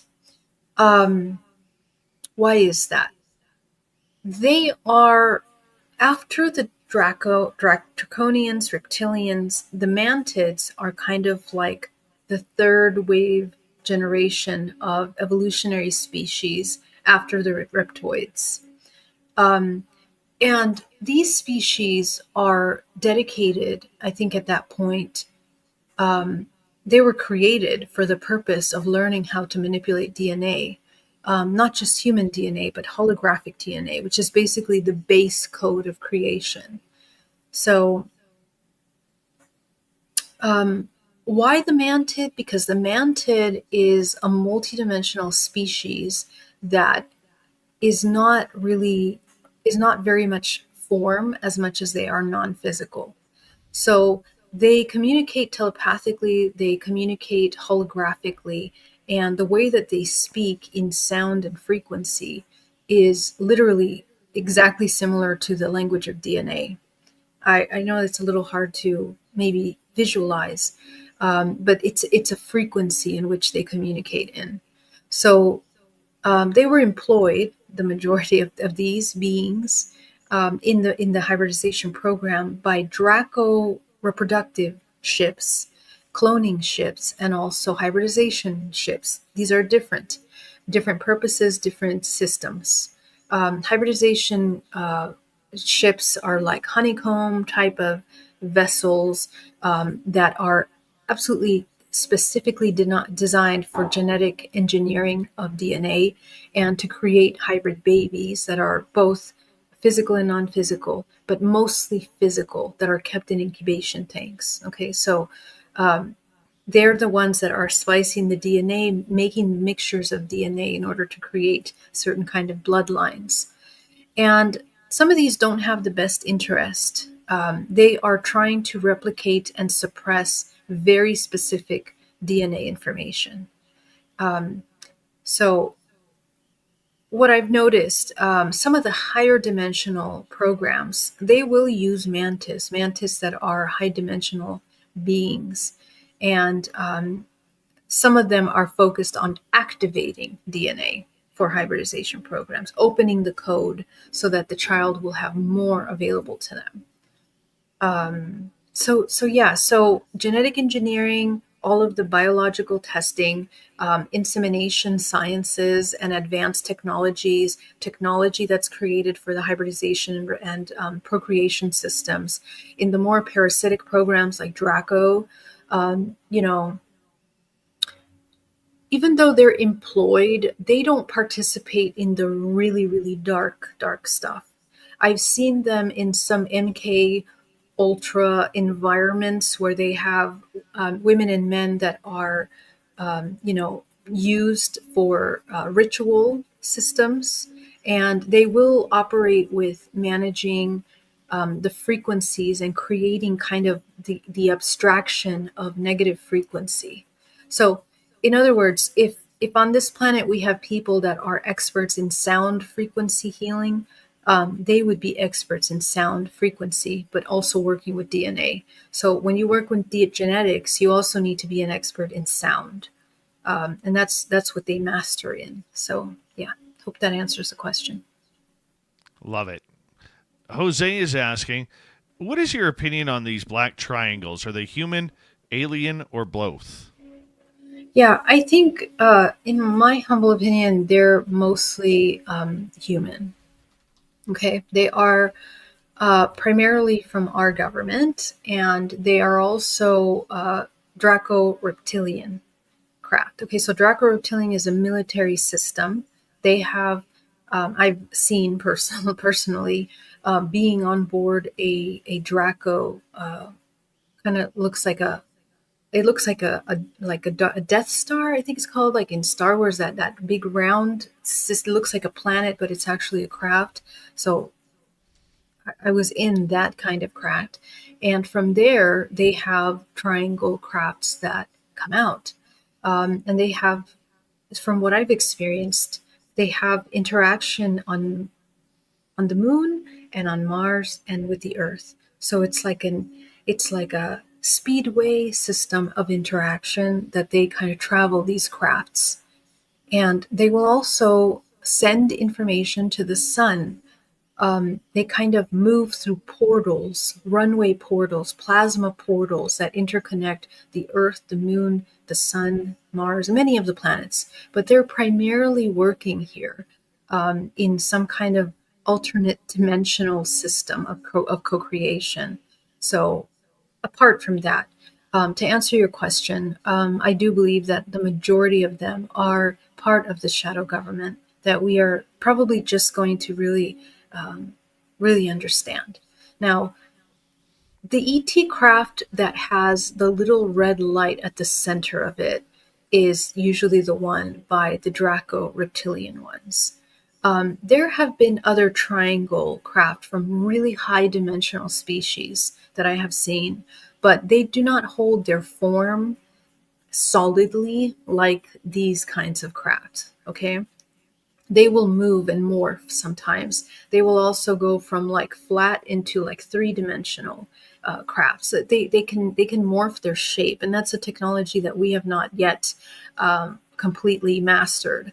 So that's one way to kind of see it. You can also tune in by the frequency. These ones have a very specific, very deep rumbling sound, a vibrational frequency that's super, super deep, and it's very like a tonal sound that you hear from them. So that was a difference between the interdimensional ones, which do not have that. So that's how what I can share. Let's go to the Andromedan. Can anyone experience his or hers alternative self or aspect? Yes, absolutely. Just the fact that we're able to connect to our higher self. We have many fractals of ourselves that are available to us. Our past and future selves are even fractals and aspects of ourselves. So, when you revert back to your child, your inner child, you're interacting with an aspect of yourself. When you interact with an ET part of yourself, or you interact with an ET, you're interacting with an aspect of yourself. So I think something that we eventually will mature to understand is that we are one. There's no separation between us, them, no separation with anything, with anyone. We are one field of consciousness, and we're simply an emergence from that. So, that's in order to understand the mechanics of co-creation in the universe, we kind of have to understand that. So, yes, the answer is yes. JAF is asking, what helped you in transitioning dissolution of old societal dictated ego into the higher self realized ego structure? I'm facing this right now. So, yeah, it's a big question because first of all, you have to get to know yourself, and the authentic self is basically the observer of everything the ego wants to do or wants to employ as purpose, right?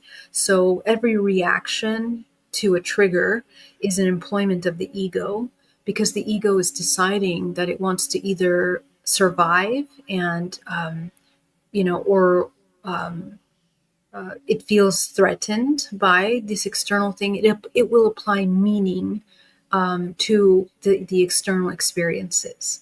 So it doesn't change in the lower level or in the higher level. In the higher level of working with the ego, you become one with the ego.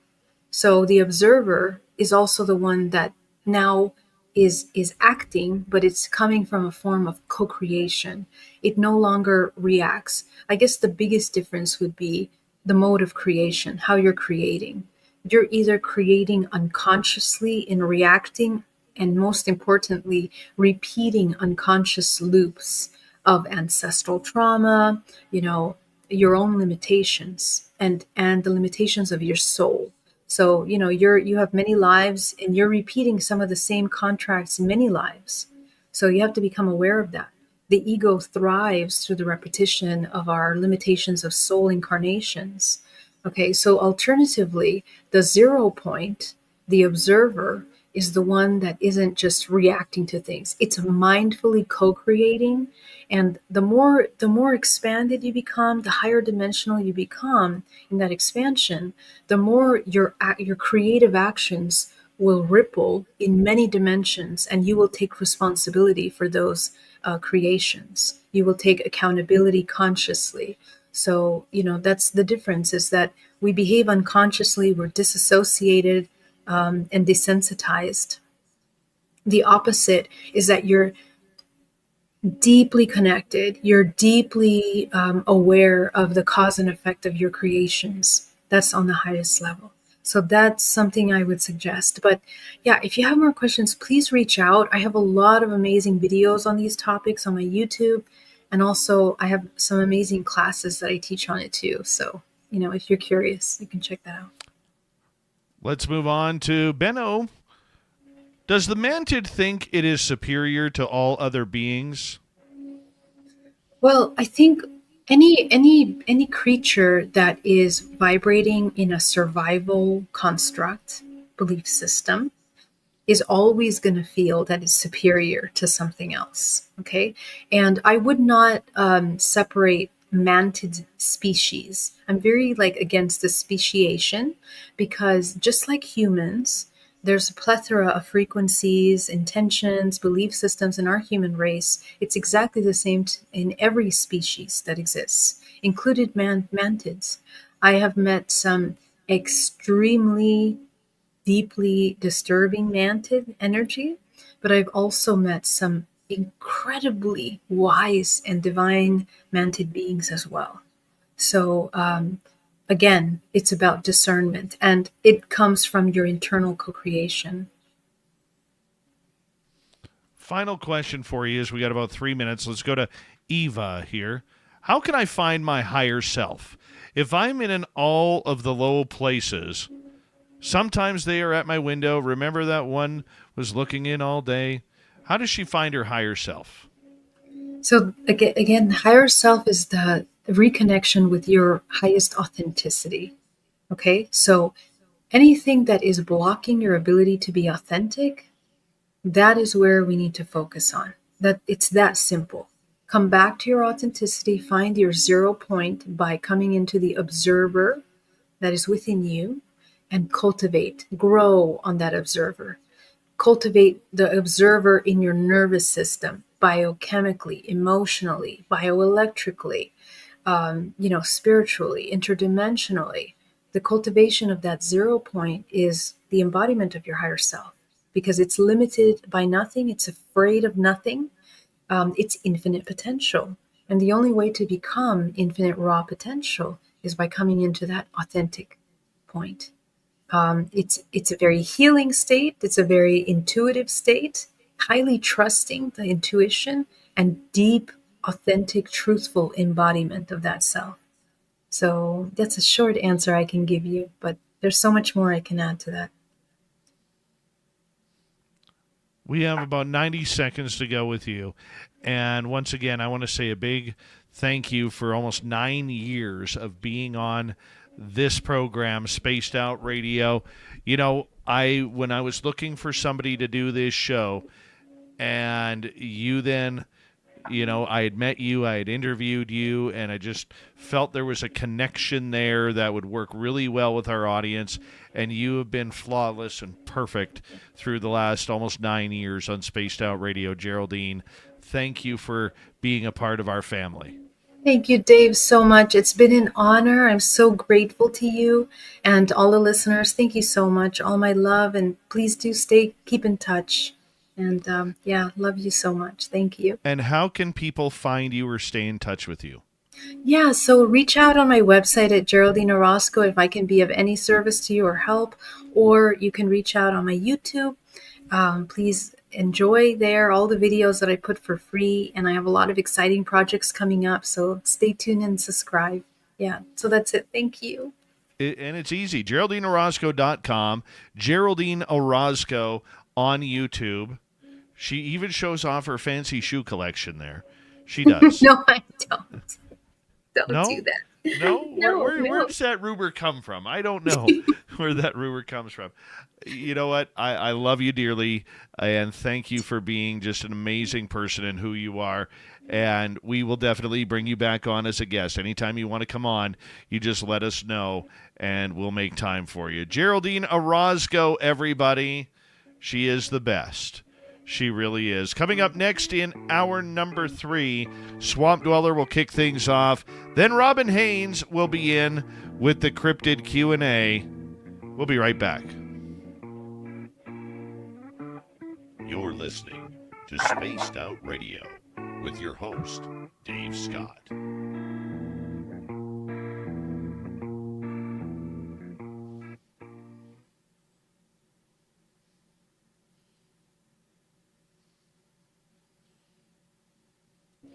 You're amazing. Thank you. Awesome. Dave, thank you so much. Much love. Thank you for all these years. And yeah, I hope to see you soon sometime.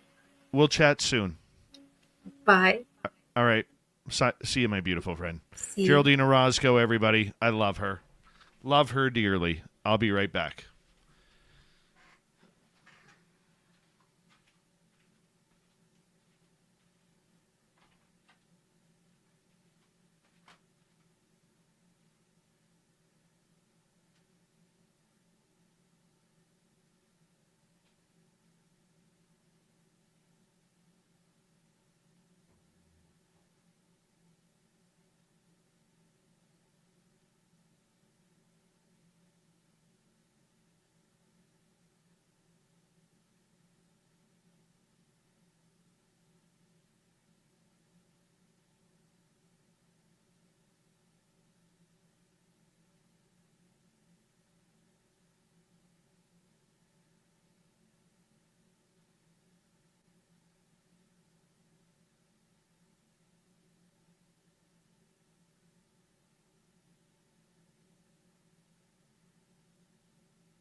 right.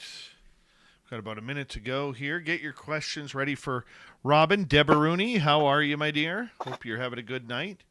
Hi, Robin. Robin, can you hear me? Robin.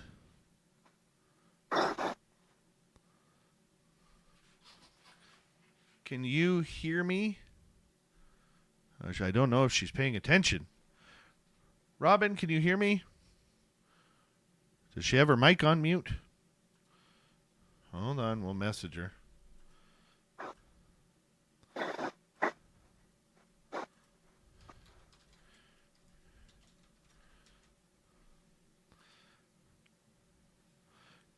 Testing 1, 2. Thank you tonight to Area 54, Kim, Necessary Dialogue, or Kitty, pardon me, Richard, Deidre, T-Bone times 2, Dutch Hank, and Sweet Tony D with the super chats. Greatly appreciate your love and support of SOR. Here we go.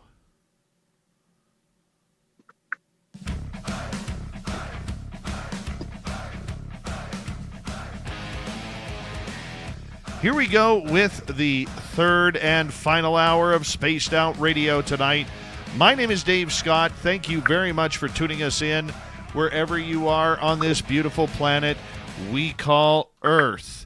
Hello to everyone listening in on our terrestrial affiliates around North America, digitally on every major podcast network.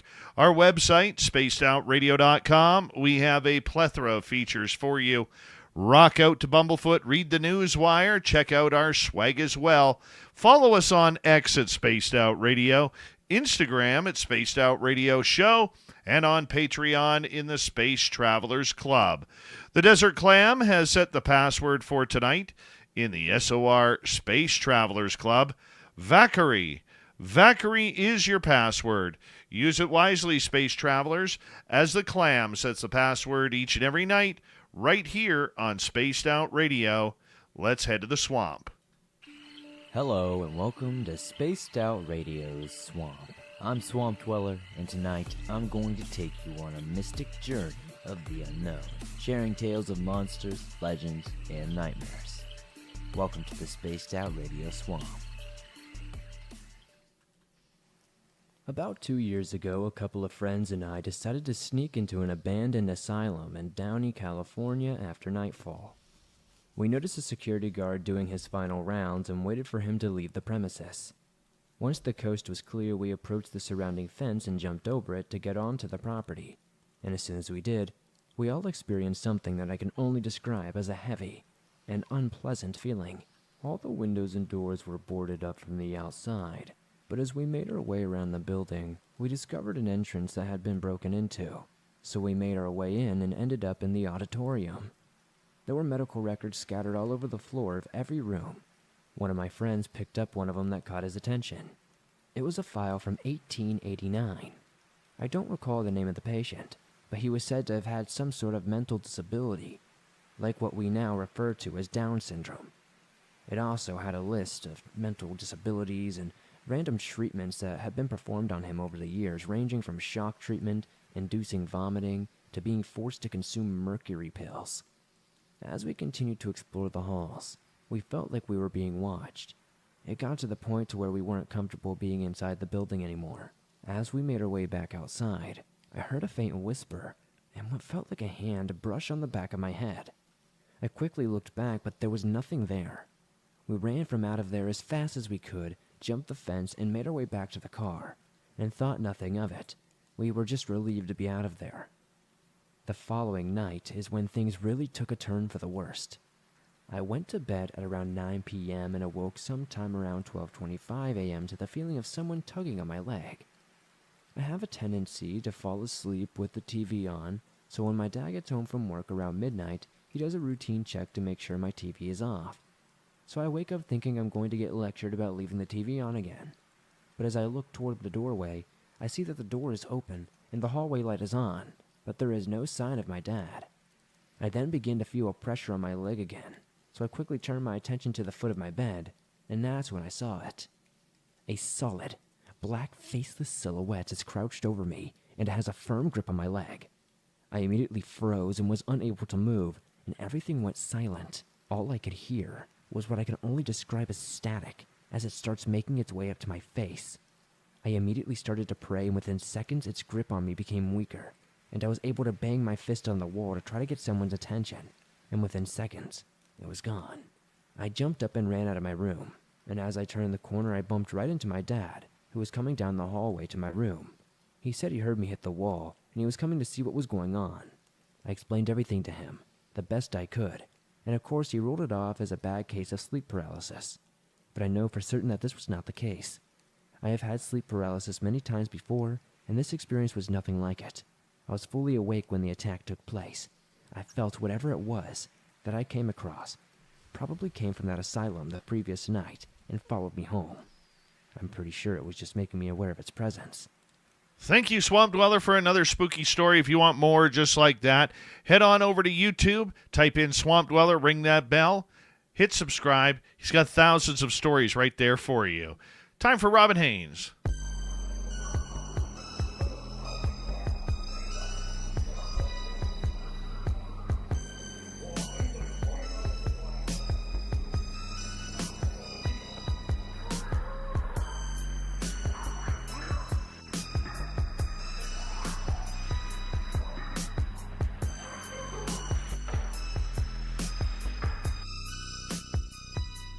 Robin Haynes, it's good to have you back on Spaced Out Radio. How are you? I'm good. Happy to be here. Now, we have something very important to talk about tonight because, you know, it's somebody's birthday. Oh my I don't know who that is. Okay, but I'm going to do something on air here that I don't normally do. Oh no. And it's just for you because what you mean to me. Aww. Happy birthday to you. Happy birthday to you. Happy birthday, dear Robin. Happy birthday to you. Oh my gosh. I love it. I'm going to cry. Oh my God. Happy birthday, my dear. Oh, thank you. You have a good voice. That's amazing. You're the only one that's saying me happy birthday today. I've been wished happy birthday all day long, but you're the first one that's saying it. Thank you. Well, I love you. You are just absolutely one of my dearest friends. I adore you. Thanks, well, you know what? everybody. You deserve all the happy birthday wishes that you can get. Oh, You do. thank you. Yes, very it makes special me tear to up. us. You are so amazing. I love you guys. And you're just one of the best. Thank you. I absolutely treasure you. Thank you very, very much. I appreciate every time you were on here every week, and I also want to say a big thank you to your help that you were giving Tim and I through our investigation of everything. Of course. No, I love it. I'm actually really honored to even be part of it. Thank you guys, everybody, for the birthday wishes. You're just amazing. I love you guys. You're the reason I come back every week. Yeah, no, I thoroughly 100% enjoy working with you and Tim. I just feel really honored that you guys have brought me in on it. Well, we're glad that you are here too, in helping us out. And you know, I don't want to make this show or your segment about our investigation here because you have way so much to offer. But you know, when the one thing that I love about you and what people may not know, they'll notice in the recordings, but a lot of times, you know, well, the last couple times, 2 of the last 3 times, when we've been there, we've actually got a hold of you just because we can't understand the high strangeness. And I want to say a big thank you because I know it's really late where you are, and thank God you are a night owl, okay? but I could tell you this. You have confirmed a lot of things for us in regards to in regards to what's happening there. And the fact that we could call you when we have those immediate questions, it's almost like you're waiting for us to call.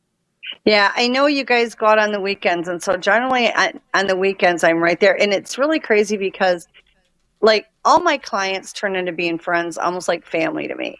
So even when we're not working, I get calls on everything they do in their lives and what's going on, and if they hear, a bump in the night or so. I usually am really good at grabbing my phone. And then I felt bad because like you called tonight and I missed the call. I never miss your call. But my kids and my grandkids had taken me out to dinner for my birthday and I didn't have my ringer on. But no, I know you go out on the weekend, and so I kind of look for it just in case anybody gets into trouble. I do that for a lot of people, but I definitely do that for you because you are, as far as I'm concerned, one of my dearest friends. And so, if you guys get into trouble, I want to be able to help. And I can do things remotely, anything from zapping to bubbling to, running stuff off. And so when I know you guys, especially when I know you guys, it's that time of the week that you can get out there, I try to keep an extra lookout for you. Right. And I thank you for that. And one of the things we called you when we heard those weird voices off in the distance, and you had some understanding of what was truly going on when we were hearing those voices of help me, I'm over here. And like I said to our audience earlier, I knew it wasn't human by two reasons. Number one, the tone of the voice. It was very monotone, very drab. And number two, when it said, help me, I love you, I'm over here. Yeah. Like something like that isn't going to be telling me they love us. You know what I'm saying? Yeah. Well, I did some work on that place after we talked. Like I told you, I immediately cleansed you and Tim off, made sure there was no attachments. You had no attachments that time. So then I double bubbled you. I put gold bands around it. I went through and I pushed frequency and energy through the entire vehicle, so you didn't have anything to worry about there. But then once you guys got safely out of there, there is a vortex there. And that flight is right on almost like the right. If I'm staring at the vortex, it would be on the right, almost like the 2:00 position. And it was not spinning correctly. You want it to go clockwise. You don't want it ever going counterclockwise. So what happens when it goes the wrong way is it brings up some things out of the vortex that are not wanted. And so I respun it, tried to clean up the area a little bit. So we'll see if that helps. But yeah, that was definitely a very unique situation you guys had going on. And like we talked about, when something calls you into the woods like that, I don't care if you think it's your best friend. Don't go. Just don't go, because number one, all cryptids can imitate your voice. And when I say they can imitate it, I mean dead spot on. Literally. I've had it happen before, and it was not a Sasquatch trying to do harm, but it was a Sasquatch. And they got to where they could imitate my voice like you could not tell us apart. It was that good. They had no intention of hurting anybody in that case. That doesn't mean all cases are like that. My kids, when they were growing up, they grew up with the Sasquatch and the dogmen around them and cat people and ETs, and that was their normal. And it got to the point where the house rules were, unless you physically see me, I don't care if I'm telling you I'm being killed, come out in the woods to save me. You don't go. If you don't have a physical sighting of me, you do not go. You will not be grounded. You will not be punished in any way, shape, or form. Nobody responds to a voice calling them into the woods unless they can fully see who it is. Because there are things, and they do have the ability to mimic your voice, whether it's a spirit. They have to pull a lot of energy in order to manifest it to do it, but they can. I've had that done by ghosts multiple times. And then if it's not a ghost, if it's a cryptid, it's the same situation with them. Their vocal range is much higher and much lower than ours. It's so much wider. They can imitate anything. They can imitate any animal. They can imitate any noise, any sound, and definitely a voice. And some of the ones that are not as kind have absolutely no problem calling you out there. I've had them make cries like it sounded like a baby crying out in the woods. And generally it's one of the Sasquatch kids, but they still do it. You just don't ever follow it in there. If you think that somebody is indeed out there and hurt, you get a group to go in. You don't go alone. And when it comes to the area that you're at, you have so much that goes on there. You get spirits, you get cryptids, you get ETs, you have dimensionals running around there, little people running around there. Like, it's highly active. And because they're all high frequency beings, they all gather there. They don't even have to be buddies. They're all going to gather there anyway, just because of the energy that's there and the vortex is there, which hones them in. You know, I'd be really interested in trying to find out what caused that crash. It was a bomb. It was a bomb? Okay. Yes. The reason why I wondered was because, you know, there's so much energy coming out of that vortex that could have done something to the control panel, could have done something to anything. So that's why I wondered. But yeah, you just have a lot going on there. So you always have to be safe. I'm like everybody's safety police. I drive people crazy. Oh yeah, I can fully understand that. What do you think it was that was calling us? Honestly, I didn't, off the voices, I didn't get Sasquatch energy. I'm not saying that it couldn't be them, okay? Because I know they can. I've heard them do it, and I've seen them when they've done it. I think it was the spirits. And I think what happens when they die, they're stuck there. They haven't crossed over. And they relive the same thing over and over and over again. And nobody really is there for them except you guys go out there. And I think they were reaching out to you, which can happen and be a good thing and a bad thing.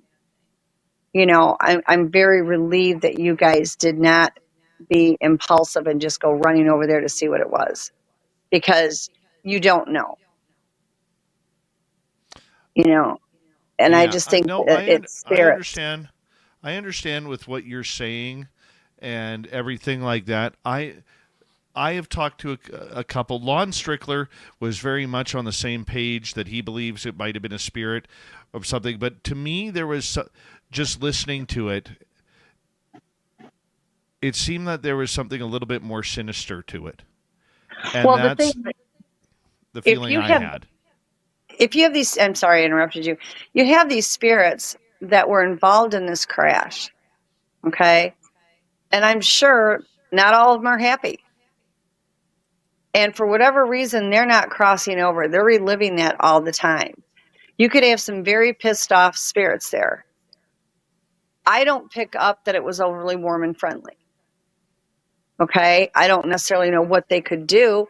That once they manifest enough energy, they can be physically damaging. I had one a week ago that literally shoved me, came right up behind me and shoved me.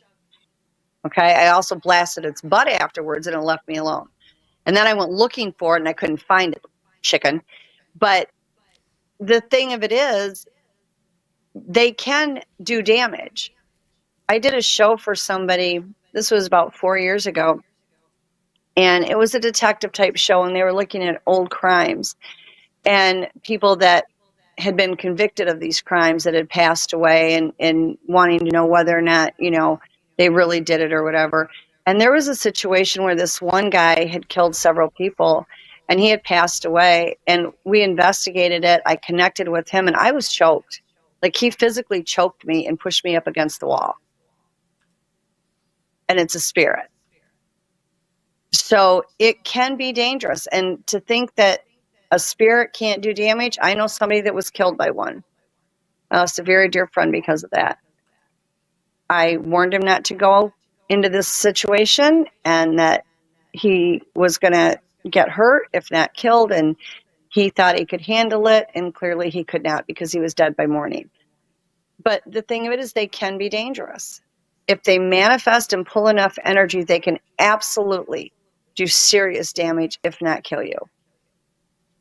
So you guys did right by staying away from it. I don't get that it was friendly. The way it read to me, it was they were baiting you. That's the way it felt. And I know in that area, with a lot of the First Nations energy that's around there. That's why I thought either little people or Wendigo, or maybe even a dogman. Yeah, I didn't pick up any of the cryptids on it. It could be little people easily. Easily. You know, you've got some little people that are just wonderful. You don't have a problem with them. But then you have others that are pranksters and can be troublesome. And you have also, what do they call those group? Pudgewookies. That's another thing, you know, that came to mind when we talked about it. Those Pudgewookies, they're mean. And they travel in a group, and they will call you and call you and call you. I actually got a picture of one in my backyard. Didn't even know it was there. I was taking random pictures, and he popped right up in it. You know, you can see his face, his ears, all of it. But they're terrible, and they run in a group, and they will call you into the woods. They will pretend to be something else. So you could have had a mixture of spirits that were fine, and then you had these other things there as well, whether it's a little person or a pudgewookie. I did not pick up energy from the Dogman and Sasquatch in with the vocals. There were Sasquatch there. I picked them off separately, and they seemed to be standing back more than what I normally see them with you and watching. Like they were concerned about their own people. They were concerned about you, and they were kind of taking a step back from the whole situation. I did not pick up any dogmen. The closest dogman that I saw was probably a good 50 yards away from where you guys were at, and there was one watching. So I don't think it was that, but I would be more inclined to believe that, yes, spirits were talking, but I think you had more than spirits there. And I think what was, you know, whether it's a Pudgewookie or whether it's a little people, it was not well intended at all, in my opinion. I don't think they were necessarily like trying I said, to kill that was you. That was the first time I've ever heard anything like that. Yeah. I would choose not to hear it again. It was creepy. It made both Tim and I very uncomfortable. You and Tim need to get a hold of me when you both have time, okay? And this is just like a safety thing, and you don't have to do this. This is just I'm offering. When you guys have the time and we do a conference call between the three of us, and I teach you how to pull up your energy and frequency. So if you have to throw it at something, you can do it and do damage with it. Because what happens is these things that are negative are a lower frequency, okay? They can't survive around the higher frequency. So just like when you get zapped by a cryptid, because they're a higher frequency being, they ball it all up and they literally zap you with it, whether they throw it like a baseball or they throw it like a lightning bolt. That's what getting zapped is. We are capable of doing it, not at the level they are. Okay, they're a much higher frequency than we are. But you can take the frequency and energy within your body, harness it, learn how to control it, and you can throw it at these things, and it will, at the very least, it will make them back up very quickly, because the bad stuff can't survive in the higher frequency. It's like going and getting out of a shower and going up and grabbing a hot wire fence. So if you guys ever find that you have free time and you want to, I'm not going to force you to do it, let me know when, and we'll set up a time, and I will teach you guys how to do it. Because if you're going to be out there, you've got to have some basics of how to at least start to protect yourself until you can get hold of me or whatever, and then deal with it. And on that note, Robin, I'm going to get you to hold on right there, because we are going to go to break here at the bottom of the hour. We have 1/2 hour left in tonight's show. Robin Haynes at the Cryptid Q&A. We will get to some audience questions for Robin when we return on Spaced Out Radio. This is Spaced Out Radio, and your host, Dave Scott.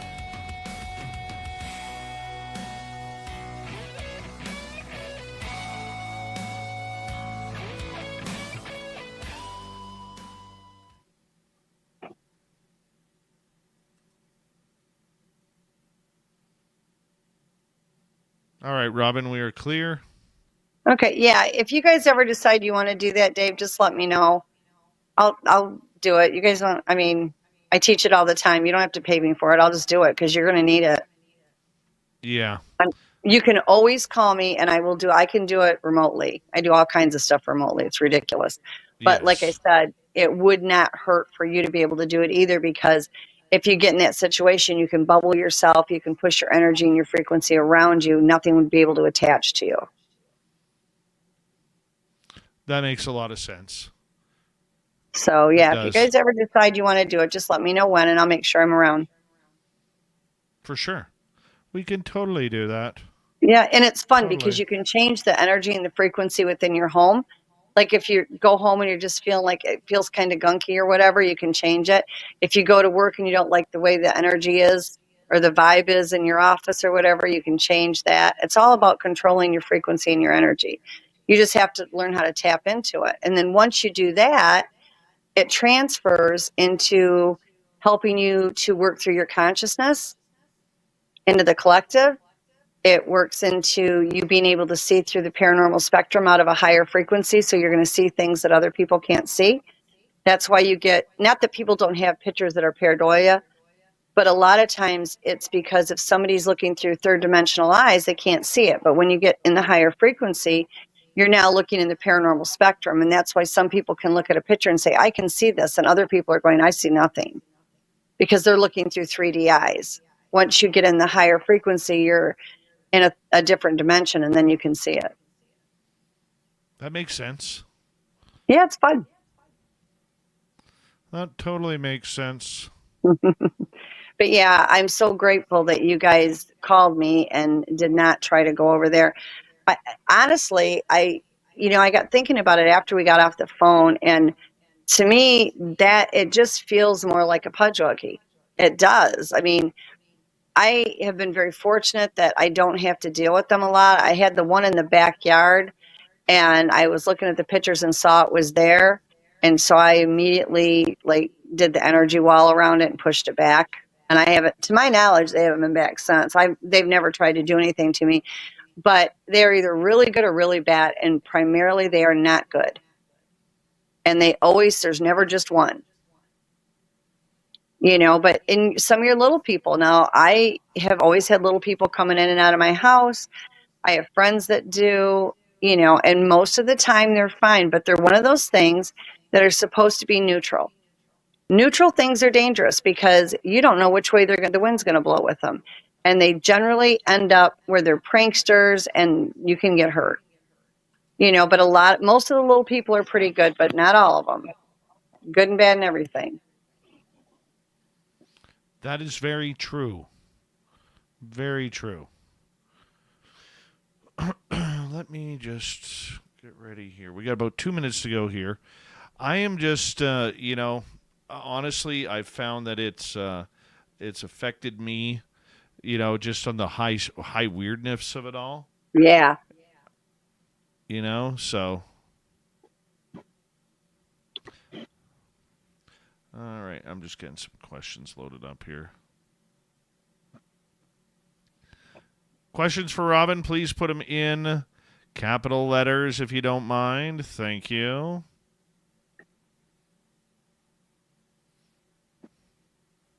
Can't wait to get my eyes tested tomorrow.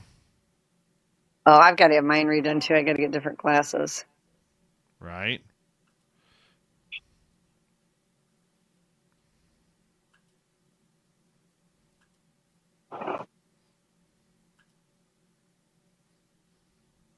But yeah, that was definitely quite the encounter you guys were having.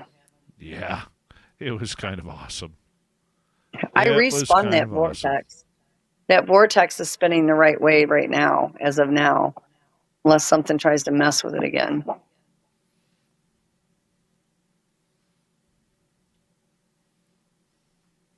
Well, you know what? I look forward to whatever it brings out. That's just such a great site. It really is. Like, you guys have really had quite a bit of activity out of there. Oh, I know. It's been amazing, to be blunt. Scary amazing, but awesome amazing at the same time. 1 second here, Robin. Big thank you tonight to CS, Deboruni, Sweet Tony D, T-Bone times 2, Dutch Hank, Richard, Necessary Dialogue, Area 53, Kitty Caddywhack, and Hippie Deidre for the great super chats tonight. Greatly appreciate your love. We're going to get going here in about 7 seconds. Excuse me.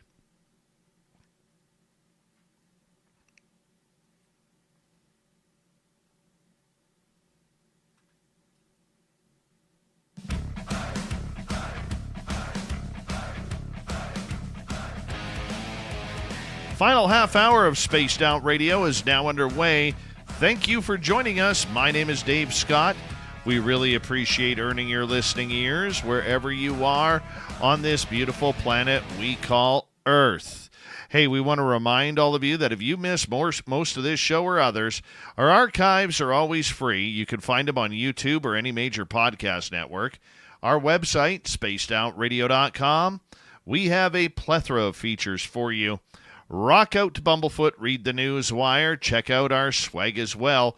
Follow us on X at Spaced Out Radio, Instagram at Spaced Out Radio Show, and on Patreon in the Space Travelers Club.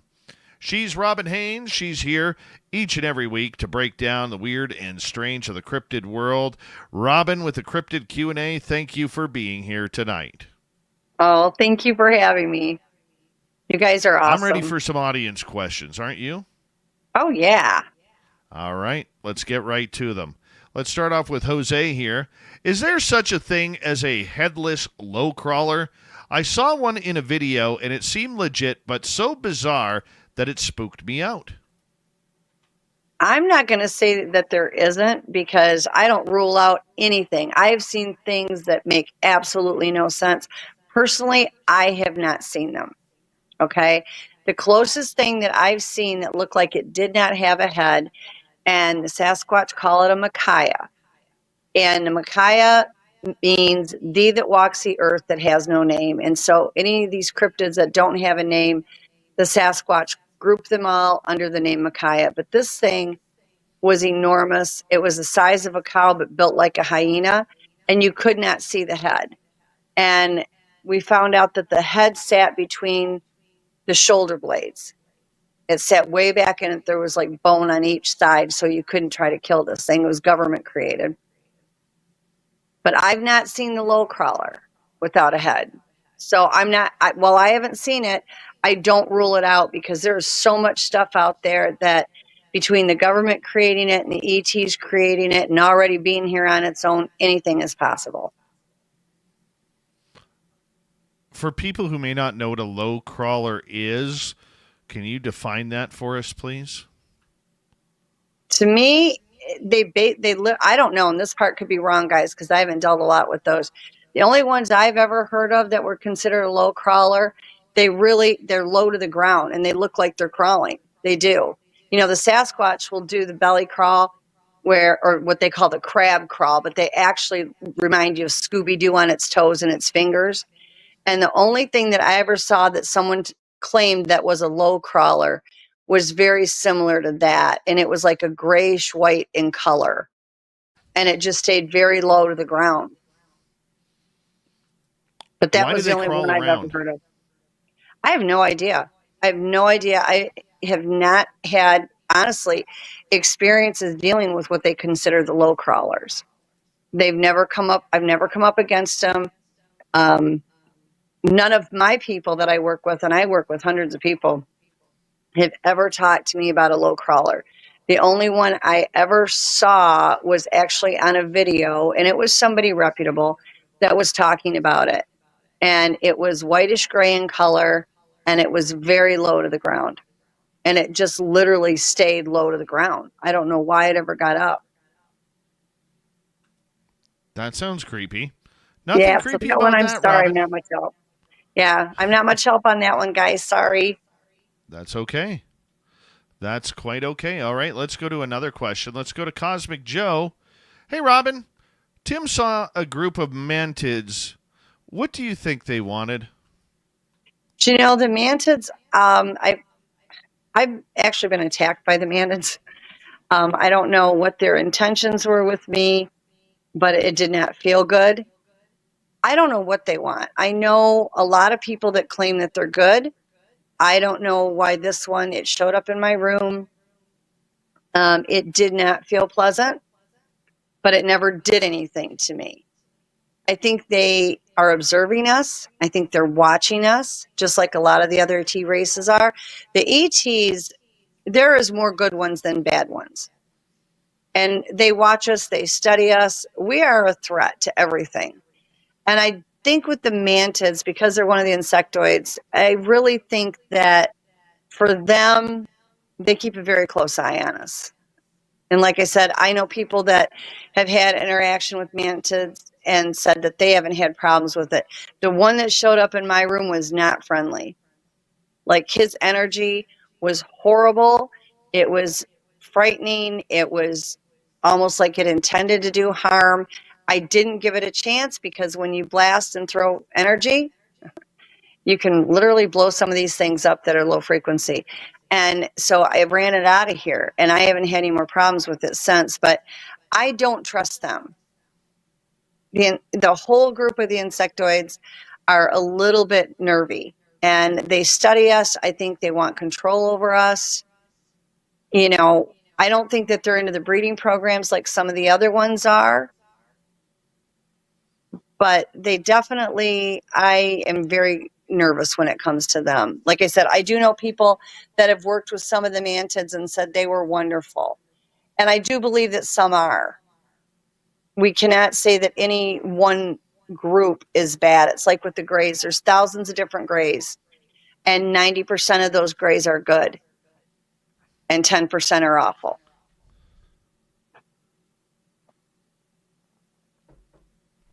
Let's move to another question. Let's go to Lenda. Why do you think there were kids' voices out there? Personally, I believe it's because there were kids on that plane when it went down. Yes, there were. And, you know, when they go through something that traumatic, you have some of the passengers that died there probably did cross over, but a lot of them don't. It's such a shock to them. It's not like they knew they were dying, and it's a shock, and they're earthbound. They don't know why they're there. They don't know what's going on, and they haven't crossed over. Some spirits don't want to cross over. The one that shoved me the other day, I've tried to get that dumb thing to cross over number of times. He refuses to. He's got a thing about me because he says I left him somewhere to die in a past life. I don't even know him. And some of them just, they died in a very tragic way. It was sudden, they were frightened, and now they're stuck there, and they have not been able to figure out how to cross over. But I absolutely believe that there were children on that plane, and that's why. Kids have a harder time crossing over. They aren't sure what they're supposed to do. Or they're still looking for their families, where the mom or dad might have crossed over and the kids didn't cross. Or maybe their families are still there.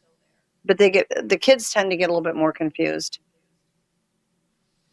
Makes sense. Let's go to Jose again. Besides the wispy shadow people, have you also seen the solid black shadow beings? They look as if they are wearing a full black bodysuit and extremely eerie. Yeah, I've encountered them before, and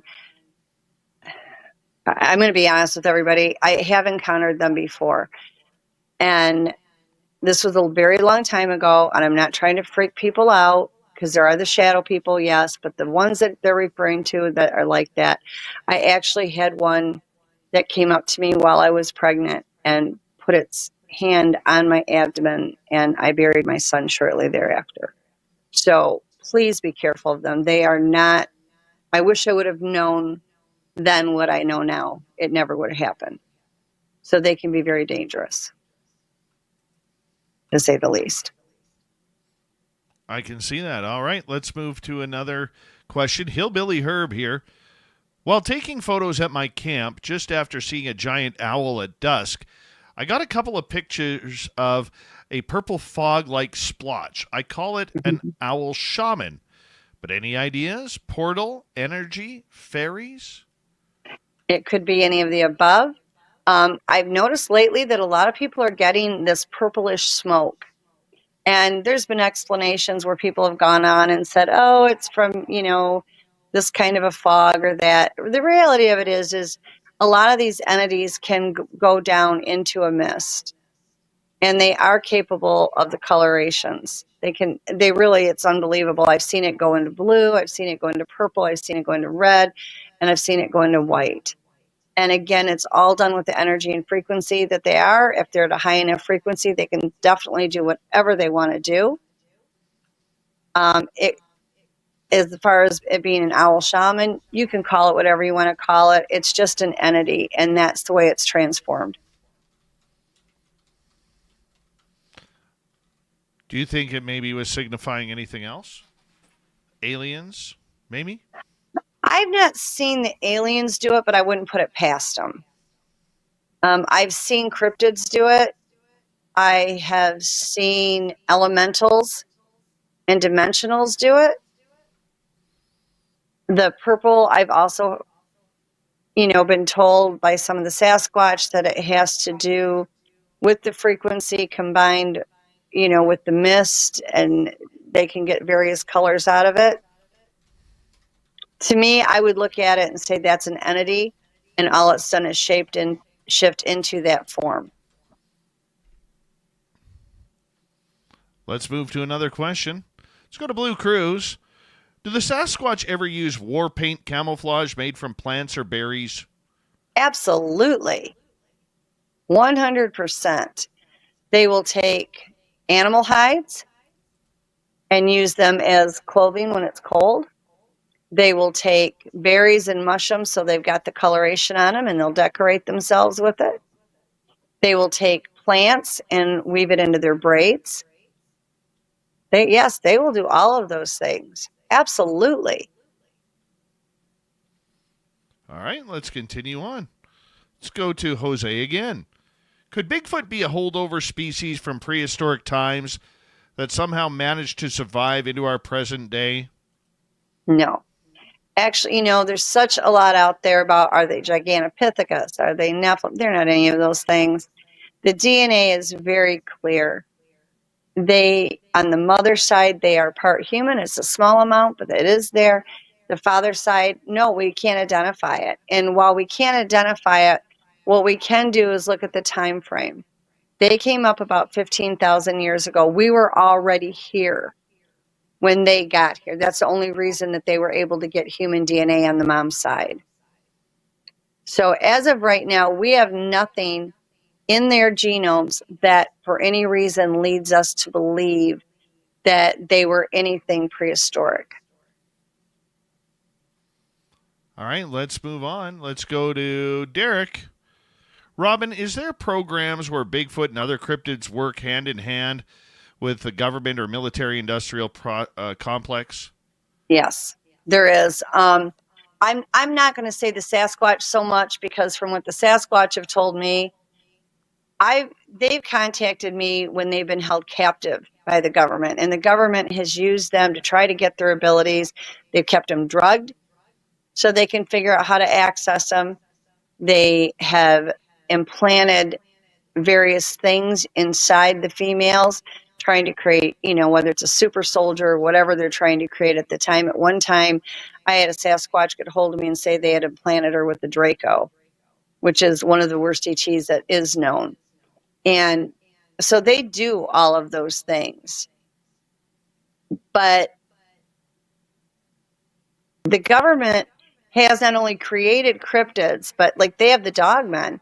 There were teams of dogmen that worked with the government. And I can't remember the gentleman's name. I've never spoken to him myself, but he was part of that program where the certain dogmen willingly worked with the government. And then there was also government created dogmen, which are just trained killers. They've got tags in them, they've got implants in them, and the government can sit there and hit a button and either call them back into the government, or they can have them go to kill, or they can get them to stand down. So yeah, and there's a werewolf that is in the woods that is across from where I'm at right now. Very nice, delicious, and he's just the sweetest thing ever. He told me he was part of a government program years and years and years ago, about 30 years ago, that was with the government. And then when the program dismantled, then he was released. And I've talked to other ones that have said the same thing. So yeah, there are definitely government programs where they do have some that work with the government. I would not be surprised if there were some Sasquatch there, but I hear about that rarely. Rarely. It's generally the dogmen that seems to be, and the werewolves, that they seem to have more of some type of a relationship that they have and work with them. But there's, like I said, there's also some of them that they've bred, and these things are list trained killers. They're not your traditional dogmen. Dogmen are not all bad. I have some that are around me. They're just wonderful. And so some of these ones the governments have created and manufactured are just deadly. And then there are some that work within the government. Absolutely. And I'm sure there's Sasquatch in there too. You know, when they had that fire on Mount St. Helens eons ago, and they went in there and they got all those Sasquatch, there were several of them that went willingly with the government that were injured, and they willingly went with them. That makes sense. Totally makes sense. Let's go to Blue Cruise. Do you think Sasquatch, dogmen, and other cryptids use a form of currency exchange or items to barter with each other? There's no currency at all. In fact, they can't figure out why we're so stupid that we use money. They call money oakum, which means bad. If you even talk about money, they're like, money oakum, money oakum. But they did learn how to barter from the Indians. So they will barter back and forth. And a lot of times, like if I'll leave them a gift or whatever, they bring something back and leave it. For a long time, every time I would give them a gift, they would take it and they would give me a possum. Now, I love possums. I will be the first to admit it. I don't eat them. And, you know, I would give them food or whatever, and then they would end up giving me this possum and telling me to eat the possum. And I'm like, no. I used to take them and cut them loose miles away and say, tell your friends don't come to my house. But yeah, they are very much into the barter system. It's part of their culture. They know nothing about currency. You have to explain it to them because they don't understand it. But they do barter for things that they want. Will they barter with each other within the clans? I think they will. As far as would they with a dogman and a Sasquatch, maybe not as much. I'm not going to say never, but not as much. I've not seen them do that, but they will with each other, absolutely. All right. Let us now go over to Gerence. Gerence is asking, does Sasquatch have a common bathroom area, or do they just leave their droppings where they are like every other animal? No, because they are not an animal. They are human hybrids. They generally have a spot that they go. It doesn't mean that if they're out walking and they have to go to the bathroom, they aren't going to go behind a tree or somewhere and go. You know, we had a female in Michigan that was out and back under our pine trees, and she, for whatever reason, had to go to the bathroom, and she went back there. Right as my son happened to walk back there, he scared the crap out of her. She chased him all the way up to the house. Didn't hurt him. He wasn't supposed to be back there to begin with, and so she chased him for a little ways and then stopped and laughed, and she turned around and left. But no, they generally have an area. They don't like them, just FYI, they don't like it when they go in the cave or in the nesting areas or in the homes. They make them go outside of that. We had one years ago that literally got removed from the clan, and the reason that he gave that he was removed from the clan was because he kept peeing in the cave. And they kept telling him, you don't pee in the cave. And he did it one too many times, and they booted him. True story, guys. I know it sounds crazy, but he never got accepted back in the clan because he kept peeing in the cave. But yeah, they'll go to a certain area and do it. If they're out walking around by themselves, they're like, you know, we are, if we're out walking in the woods, you're going to go off the trail, off in the side and go to the bathroom. But they're not going to drop it just like an animal does, no. Makes sense. Okay, let's continue on. We got 2 minutes to go. Rock and Rory is asking, Robin, do you think the malevolence Dave and Tim felt were old, bound to the land, or possibly came into the plane crash? I think it had a lot to do with the plane crash. I really do. If it was Pukwudgies, as I suspect it could have been, they would have taken that situation and used it for their own benefit. If it was the spirits, which is a huge possibility, I'm not going to rule it out, they would be there due to the plane crash. I don't think that was the land. I think that was the crash, and now they're stuck on that land right where the crash was. But that's my opinion. I love your opinion. Your opinion is awesome. Okay, let's see if we can sneak one more in here. Let's take a look here. Jose is asking, do you believe that Bigfoot, orbs, and aliens might have a working relationship? Oh, they do. They absolutely do, 100%. They absolutely do. Certain groups of aliens get along very well with the Sasquatch. Others not so much, because some of them want to hurt the Sasquatch and kill them. But there are some groups that the Sasquatch work with very well. And orbs can be used by not only aliens as well as Bigfoots. The orbs are actually their own little being, or they can be created by the ETs or the Sasquatch just by taking frequency and energy and putting it in the right form. I think that is wonderful. Robin, 30 seconds. Tell everybody where they can find you, how they can get your email. Okay. You can find me at www.paranormal-empowerment.com. That's my website. Or you can find me on Facebook under Robin Haynes, Haynes, no middle initial. Love it. You are the best, Robin. Thank you very much for coming on in tonight and answering some questions. And we will talk to you this weekend before we head on out, for sure. I will be there. And thank you for the song. It made my night. Well, and thanks for all the birthday wishes, you guys. You're all wonderful. It is your birthday, so we appreciate everything that you do for us each and every week here. And I just wanted to make it special for you. You did. It meant so much more than you realize. Thank you so much. And everybody, thank you for the wonderful wishes. And that is Robin Haynes. We will talk to her next week. As we say hello to Mr. Ron Bumblefoot Thal, rocking in the background with Little Brother is Watching. Bumblefoot is the official music of Spaced Out Radio, rocking us in and out of every single show. Get your horns up for the guitar god himself. Special thanks to everybody listening in at work, at home, in your cars, wherever you may be. Thank you to everyone in our chat rooms tonight. YouTube, Twitch, LGAB, Facebook, Spreaker, LinkedIn, the Space Travelers Club, and on X at #SpacedOutRadio. Remember, this show is copyright by Spaced Out Radio and SOR Media Ventures Limited. Thank you so much for choosing to share your evening with us, because together, my friends, we own the night. Mr. Bumblefoot, we need a favor. We need you to take us home.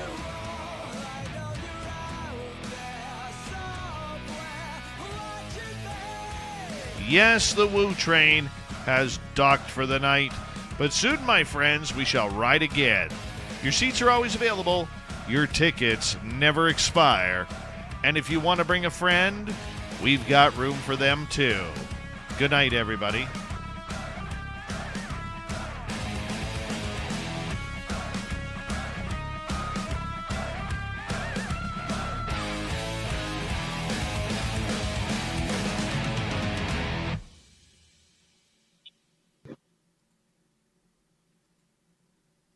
There we go. Okay. Thanks again, sweetheart. I will talk to you later. I'll be around Saturday. Take care. I love you. Okay? Bye-bye. Take care. Bye-bye.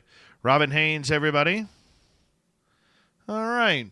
Who's on tomorrow night? Tomorrow night on the show, Jeff Selver will join us. We're going to talk ET Contact with Super Jeff. It'll be his second appearance on the show. Really like him. He's good. He's very good. We're going to get to that with him. Thank you tonight to Area 54, Kitty Caddywhack, Necessary Dialogue, Richard, Deidre, T-Bone ×2, Dutch Hank, Sweet Tony D, Deborah Rooney, and CS. Love you guys. Don't forget, if you're new here, hit subscribe, ring that bell. We'll see you tomorrow night. Take care, everybody.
healthy, my friend. You too.